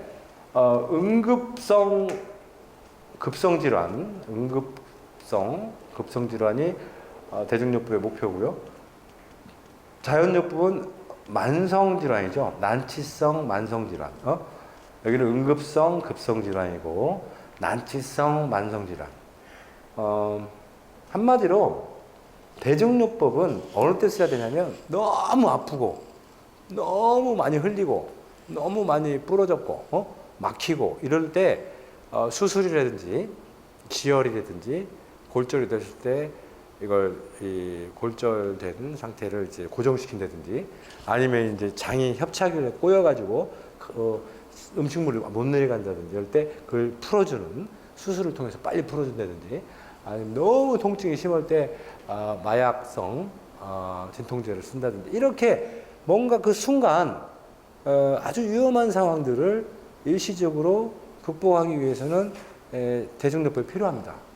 하지만 여러분들이 아까도 말씀드렸지만 습관, 생활, 환경으로부터 만들어지는 만성질환 같은 경우에는 대중요법보다 이런 자연요법이 훨씬 더 유력을 발휘한다. 유력을 발휘한다는 거예요. 여러분들이 생활 습관, 음식 습관만 바꿔도 4개월이면 여러분들이 지금 가지고 있는 병적인 증상들이 다 개선될 수 있다. 소염제, 진통제, 해열제, 면역억제제, 항암제, 마취제 뭐 이런 것들 다 인슐린, 혈압 강화제, 콜레스테롤 약 이런 것들이 다 자연 치유를 막는 약이다. 현대의학은 인체는 기계다 이렇게 보고 있죠. 실제 기계로 보고 있어요. 그래서 부속품처럼 보는 거예요. 근데 자연의학은 인체는 소우주다 이렇게 보고 있어요. 그러니까 막 스텐트를 심장 스텐트를 막 3개, 6개 막 하시는 분들 있어요. 근데 그렇게 스텐트를 하고 나서 그 스텐트가 이제 녹이 슬고 그 스텐트가 이제 그 노폐물이 끼게 되면은 또 스텐트가 막힐 수 있잖아요. 그렇게 되면 위험해진단 말이죠. 그래서 실제 그런데 병원에서는 그런 그 스텐트를 이렇게 한번 끼우고 나서 이런 자연요법에 대한 설명을 전혀 안 해줘요. 왜? 왜 안 해주냐면 다시 스텐트 시술을 다시 하러 와야 되기 때문에 이게 자연요법으로 했을 때 본인의 치료 방법하고 잘 충돌된다고 이렇게 생각을 하고 있어요. 하지만 우리가 생각하는 혈관들이 그렇게 만만치가 않아. 이렇게 혈관이 여기서 이렇게 막히잖아요. 막힌 순간 뭘 만듭니까 여기 애들이? 우회 도로를 만들어요. 실제 만들어요. 이게 그래서 심장 관상동맥이 크게 3개가 있는데 이렇게 막힐 정도 되면요 이렇게 우회 도로를 잘 만듭니다. 이 스텐트를 이렇게 만들어주면 이 스텐트는 이제 기계잖아요. 이렇게 열어주면은 우회 도로가 생기겠어요, 안 생기겠어요? 덜 생기겠죠? 스텐트 자체가 얻는 것도 있지만 우리 기능, 자연치유 기능을 떨어뜨리는 것도 있다는 거예요. 이게 안 만들어진다. 이 스텐트로 벌려놓으면. 이게 새로운 혈관들이 이렇게 만들어져야 되거든요. 마음과 육체는 별개로 보지만 자연학에서 하나로 본다. 그 다음에 질병의 원인은 주로 외부에 존재한다. 질병의 원인은 주로 내부에, 면역에 있다. 면역과 해독. 그러니까 결국에 병에 걸리는 것은 외부의 그 독소들 때문에 걸리는 게 아니고 결국 내 몸의 해독과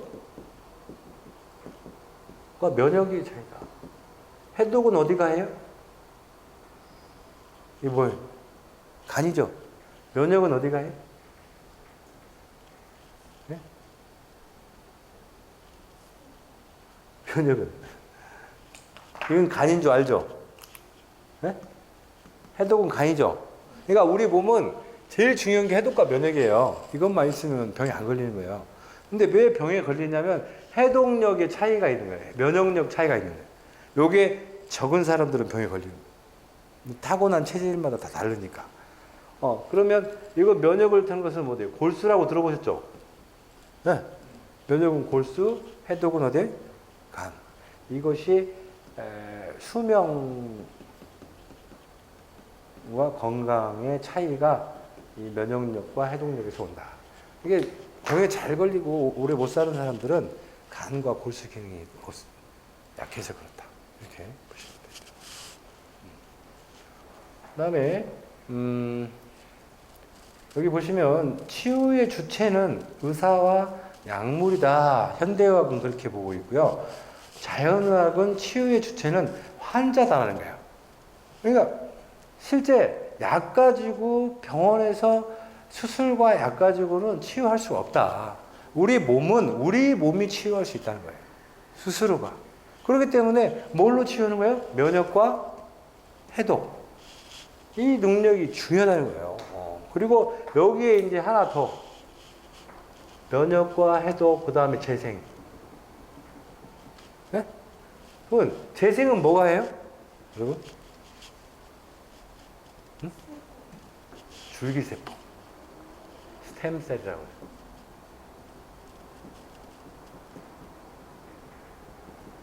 줄기세포. 그러니까 결국에 이 세 가지예요. 간, 골수, 줄기세포. 근데 이제 여기 면역의 골수가 백혈구라고 하고, 백혈구라고 하죠. 간에 있는 건 효소죠. 간에 있는 효소. 효소와 백혈구와 뭐요? 줄기세포. 이 세 가지가 우리 몸의 수명과 건강을 결정짓는 3요소다. 이렇게 보셔야 됩니다. 질병은 악이다. 병과로 볼 거냐? 병인으로 볼 거냐의 문제야. 우리는 이거에서 굉장히 중요한 걸 놓칠 수가 있어요. 아까 말씀드린 대로 지금 나타난 증상이, 예? 증상, 그 증상이 병의 결과냐, 병과냐, 병의 원인이냐는 거지. 지금 가래가 나오는 거예요. 컬럭컬럭. 기침하고 가래 나온다. 그게 병의 원인이에요? 병의 결과예요? 결과지. 그러니까 병의 결과인데 자꾸 원인으로 몰아가는 거예요. 뭐 원인을 몰아가니까 이걸 제거시켜야 되잖아요. 근데 병의 결과는 제거를 할 필요가 있어요? 없어요? 없지.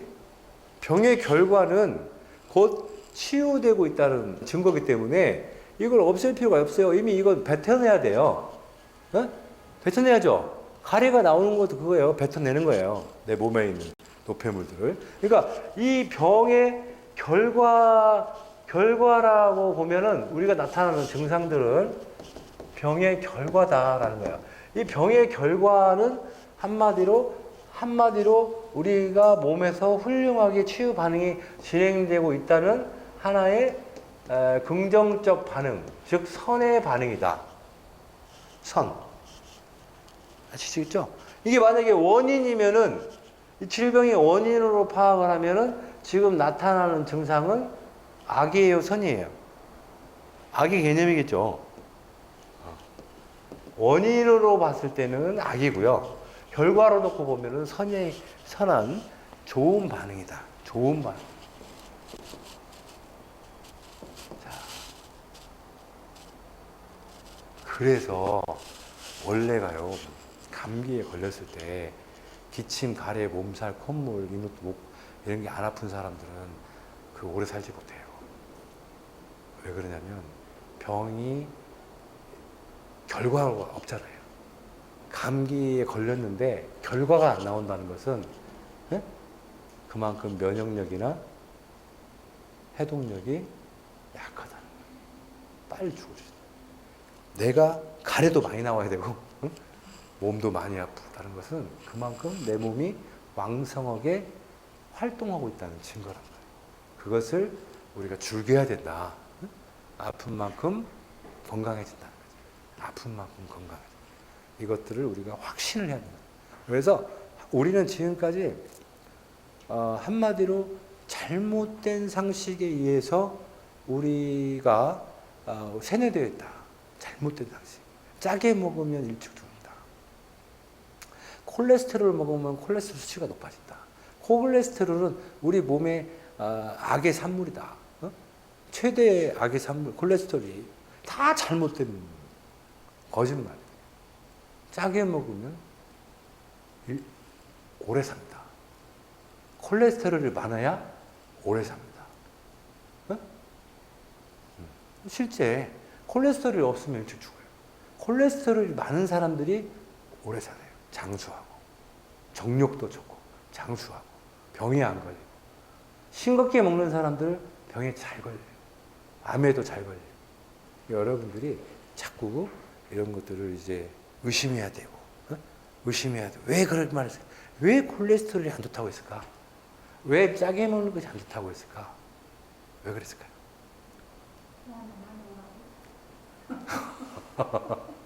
제가 옛날에 이런 걸 개발했어요.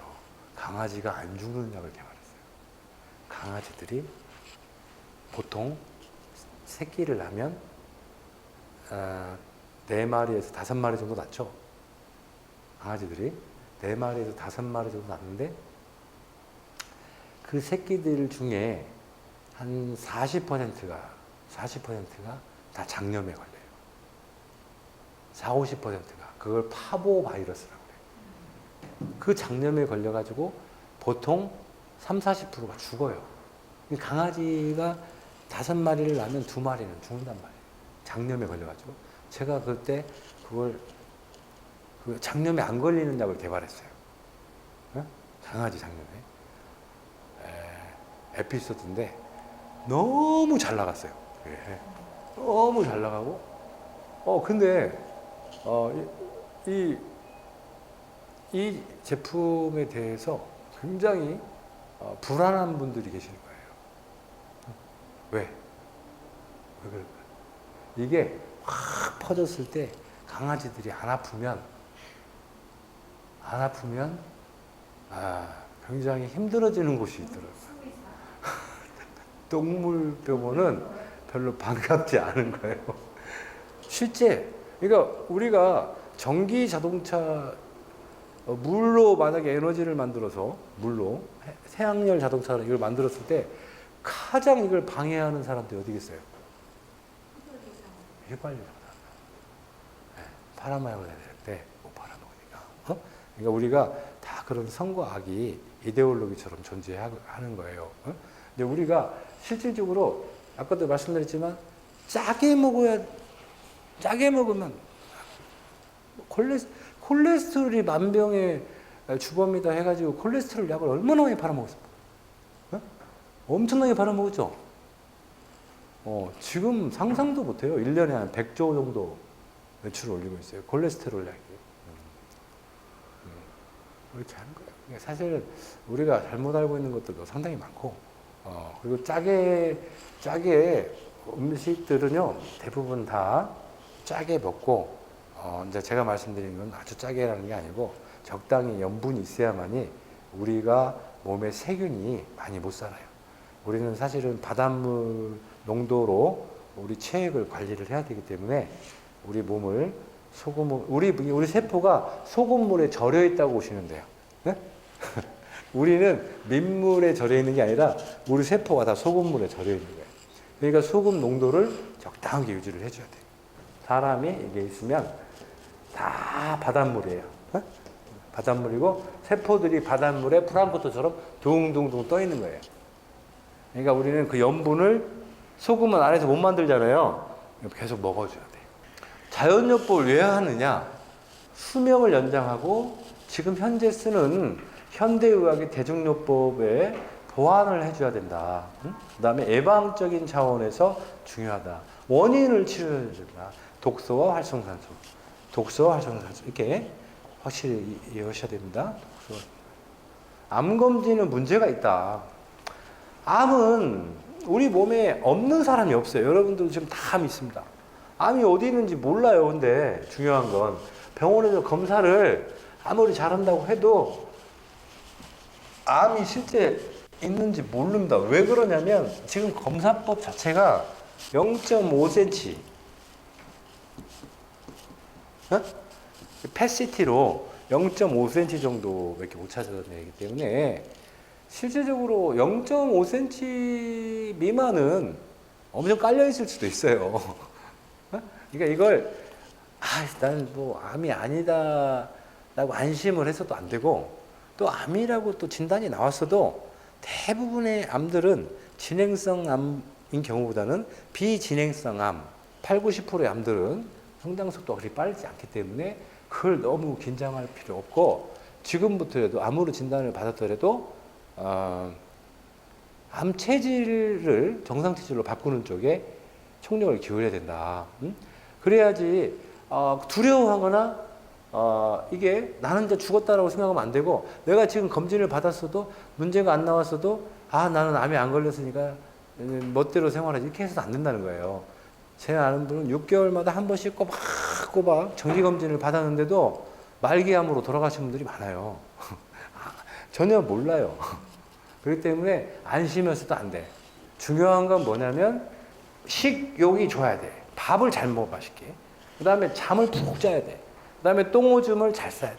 그 다음에 마음이 편안해야 돼. 이게 어떤 검진법보다 중요해요. 지금 내가 마음이 편안한가? 고민은 없는가? 밥은 잘 먹는지? 체중 변화는 없는지? 잠은 잘 자는지? 똥오줌 제대로 싸는지? 이런 것들이 더 중요하다는 거야. 병원에 가서 혈액 검사, 뭐 이런 내시경, 뭐 이런 거 받는 것보다, 물론 그것도 정기적으로 받아야겠지만 이것보다 더 중요한 게 자기 지금 현재 자가 검진을 해야 된다. 근데 이런 사람들은 대부분 병이 없어요. 실제 없어요. 병이 있는 경우는 그냥 불안하고, 그다음에 불규칙적인 생활, 잠도 제대로 못 자고, 밥맛도 없고, 이런 사람들을 딱 보면 반드시 문제가 있는 거예요. 그러니까 그런 사람들은 지금 현재 내시경이나 뭐 CT 촬영에서 문제가 없다고 해도 반드시 문제가 생길 수 있기 때문에 그런 사람들은 자연요법의 대상이 된다. 해줘야 된다. 고혈압은 이제 180이 원래 정상이었는데요.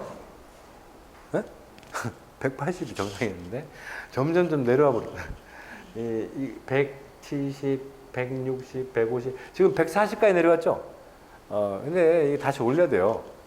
고혈압은 한 150 정도까지는 아무 문제 없어요. 근데 왜 180에서 왜 내렸어요? 자꾸 고혈압을. 이게 10씩 내릴 때마다, 매출이 2배, 3배씩 막 올라가는 거예요. 왜냐면 다 고혈압 환자를 만들어버리니까. 실제 그렇잖아요. 내가 이 환자한테 혈압약을 처방해 주려면 그 기준이 있어야 될 거 아니에요. 이 사람이 180만 이상 돼야 약을 처방해 줄 수 있다면은 혈압 환자가 몇 명이나 되겠어요. 그러니까 내린 거예요. 실제 그래서 1960년대에는 180이었다, 이게. 지금은 140까지 내렸는데 일본은 다시 올리고 있어요. 너무 혈압 환자들이 너무 많으니까 150까지 다시 이제 올리고. 사실 이제 혈압이라고 하는 건 우리 몸에서 필요로 하는 어떤 에너지라든지 활동을 하고자 할 때 필요로 하는 어떤 그 영양소나 산소를 공급해주는 일종의 캐리어 역할을 하는 거예요. 그러니까 사실 혈압 같은 경우에는 혈압이 낮다는 것은 산소와 에너지 공급이 안 된다는 거예요. 그러니까 내가 혈압이 높다라고 하는 것이 혈압이 낮던 것보다 훨씬 좋을 수 있다. 높았을 때 문제는 뭐냐? 혈관이 터질 수 있는 문제가 있는 건데 그 정도 혈관이 터질 정도의 혈압을 조정해 줄 수 있는 몸 상태만 유지를 하면 되는 거지 너무 혈압을 낮춰버리면 피가 여기까지 안 올라가는 거예요. 뇌까지. 여기까지 올라가고 내려가는 거예요. 피가. 그러면 어떻게 되겠어요? 뇌가 치매. 파킨슨 또는 알츠하이머, 뇌경색 이런 것들이 오는 거예요. 그러니까 여러분 혈압약을 먹으면 심장의 박동 마력을 떨어뜨려서 피를 못 올라가게 합니다. 못 올라가니까 혈압은 정상이지만 피가 못 돌아서 피 부족 현상, 빈혈, 그걸 허혈성 질환이라고 하는데 그게 나타나요. 그래서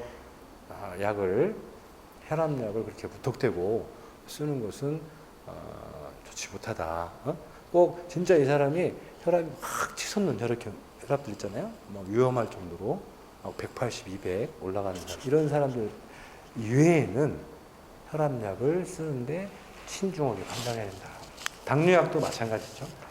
당뇨약은 효과 지속성이 일주일밖에 안 되기 때문에 그 일주일 이상 가는 당뇨약들은 거의 없어요. 효과가. 그래서 당뇨약을 쓸 때도 우리가 식이요법이나 이런 파이토케미칼로 당뇨도 우리가 조절을 해야 된다.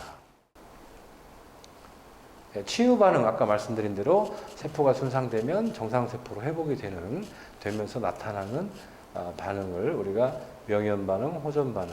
그러니까 치유 반응은 왜 나타나느냐? 혈관이 열리니까 그런 거예요. 혈관이 다치면 죽잖아요. 혈관을 열어야 돼요. 이 치유는 두 가지 반응으로 이렇게 하는데요. 하나는 세포가 치유되는 것과 아니면 혈관이 치유된다. 세포가 치유되는 것은 이제 뭐 암세포가 이게 정상세포로 바뀌는 이런 것들이 이제 면역세포에 의해서 치유가 되고요.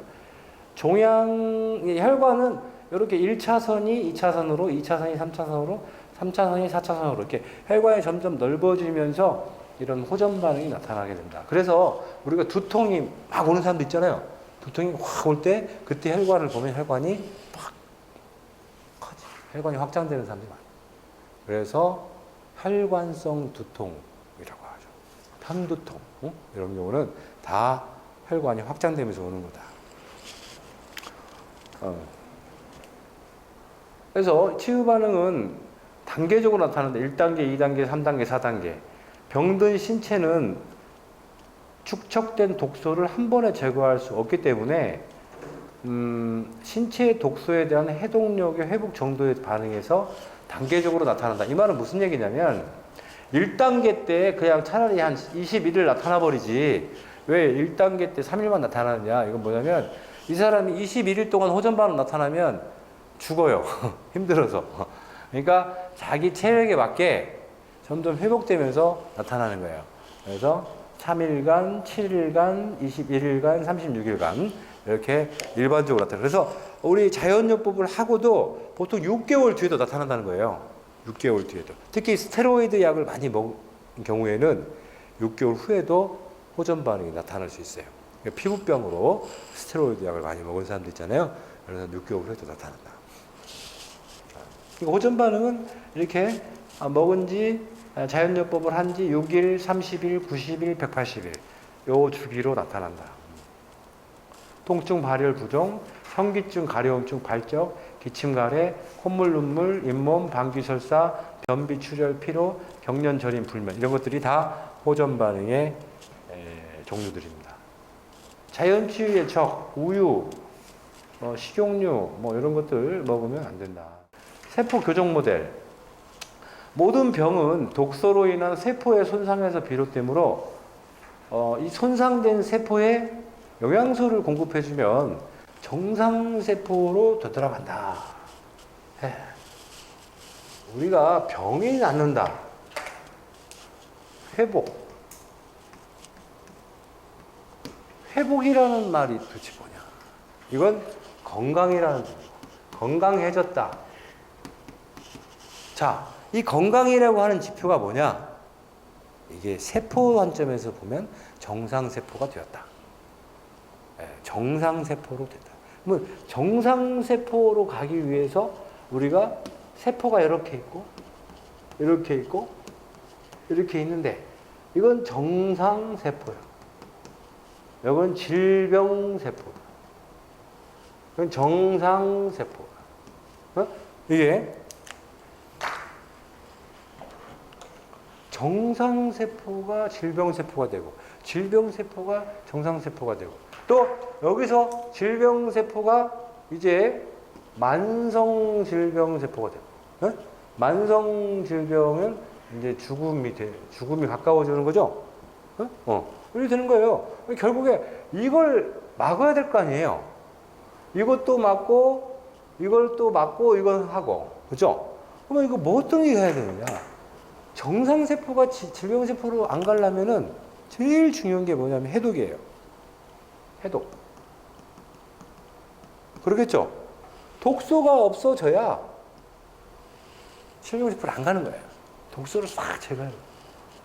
그 다음에 질병세포가 정상세포로 가려면은 뭐가 있어야 돼요? 이것도 해독이 필요해요. 해독과 뭐가 들어야 돼요? 여기에 이제 해독과 재생 가운데 뭐가 있는 면역이 있어요. 네? 이제 제가 면역은 큰 범위의 해독이기 때문에 면역은 새로웠습니다. 해독, 면역, 재생 이렇게 봐요. 그래 저는 만성으로 질병세포가 만성으로 안 가게 하려면 어떻게 해야 돼요? 이것도 바로 해독만 필요하다. 이 정상세포가 질병세포로 가는 데는 아까 말씀드렸지만 이 활성산소와 독소가 여기 또 질병세포가 여기 만성세포로 가는데도 이 활성산소와 독소가 이것도 결국에 활성산소하고 독소가 중금속이나 방사능 이런 독소들이 질병을 만성화시키고 질병을 유발한다는 거예요. 이것만 제거해주면 병에 걸릴 일이 없다. 그리고 이미 병에 걸렸을 때는 이 만성질환도 정상으로 만들어줄 수 있다.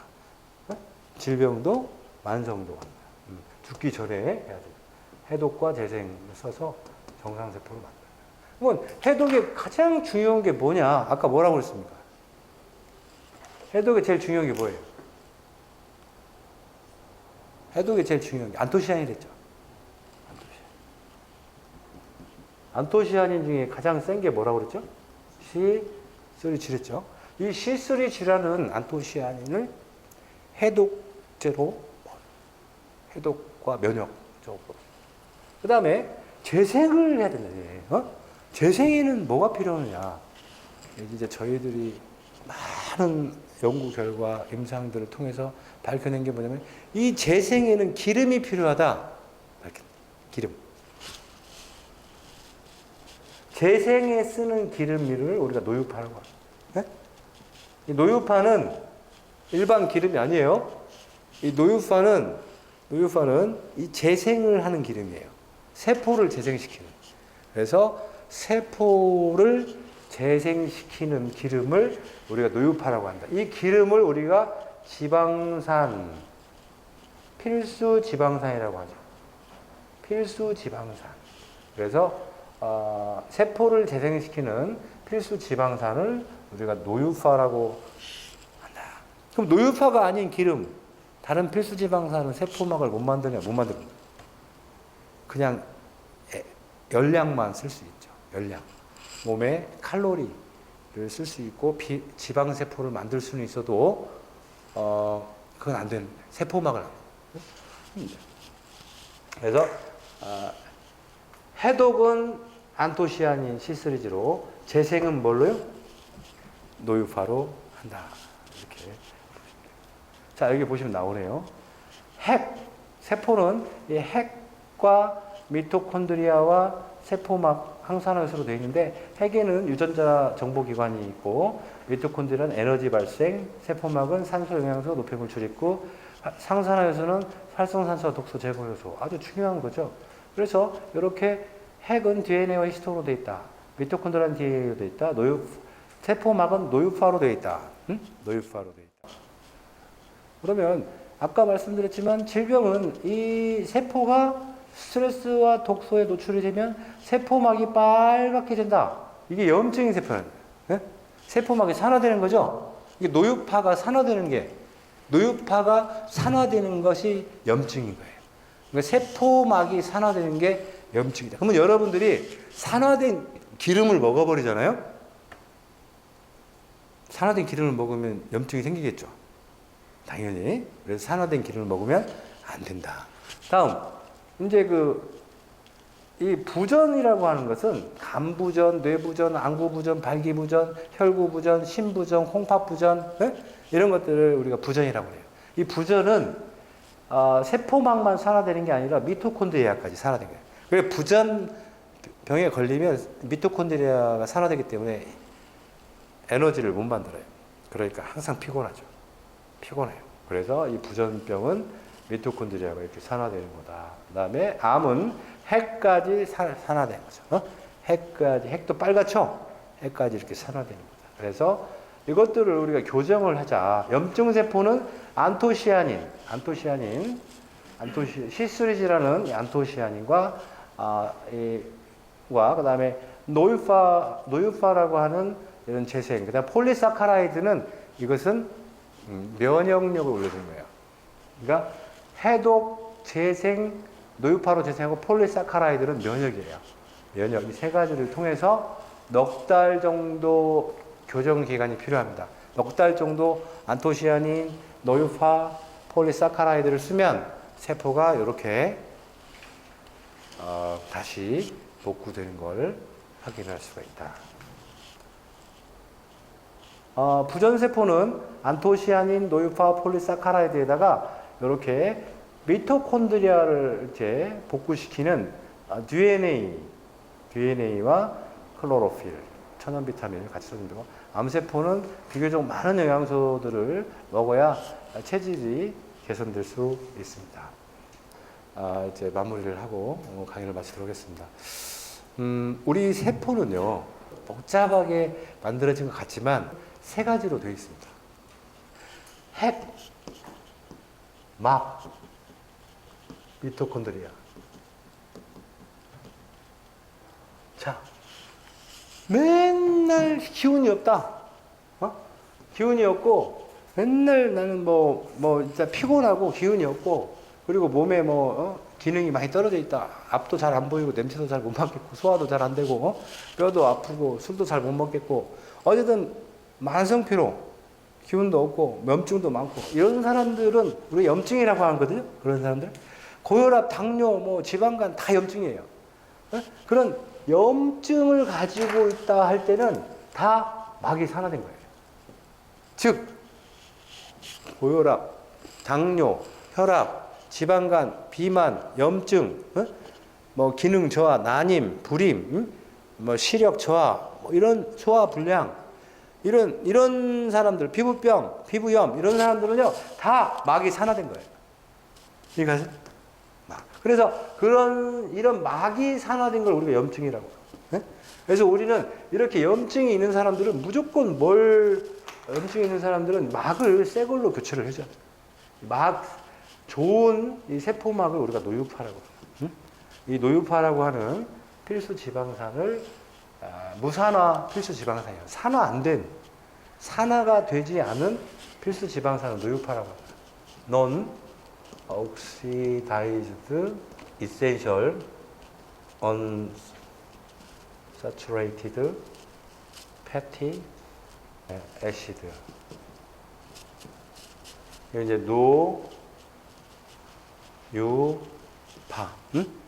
이게 뭐냐면 직역을 하면 산화가 안 된 필수 불포화 지방산을 말하는 거예요. 산화가 안 된 거예요. 이 산화 안 되게 기름을 만든다는 게 쉽지가 않습니다.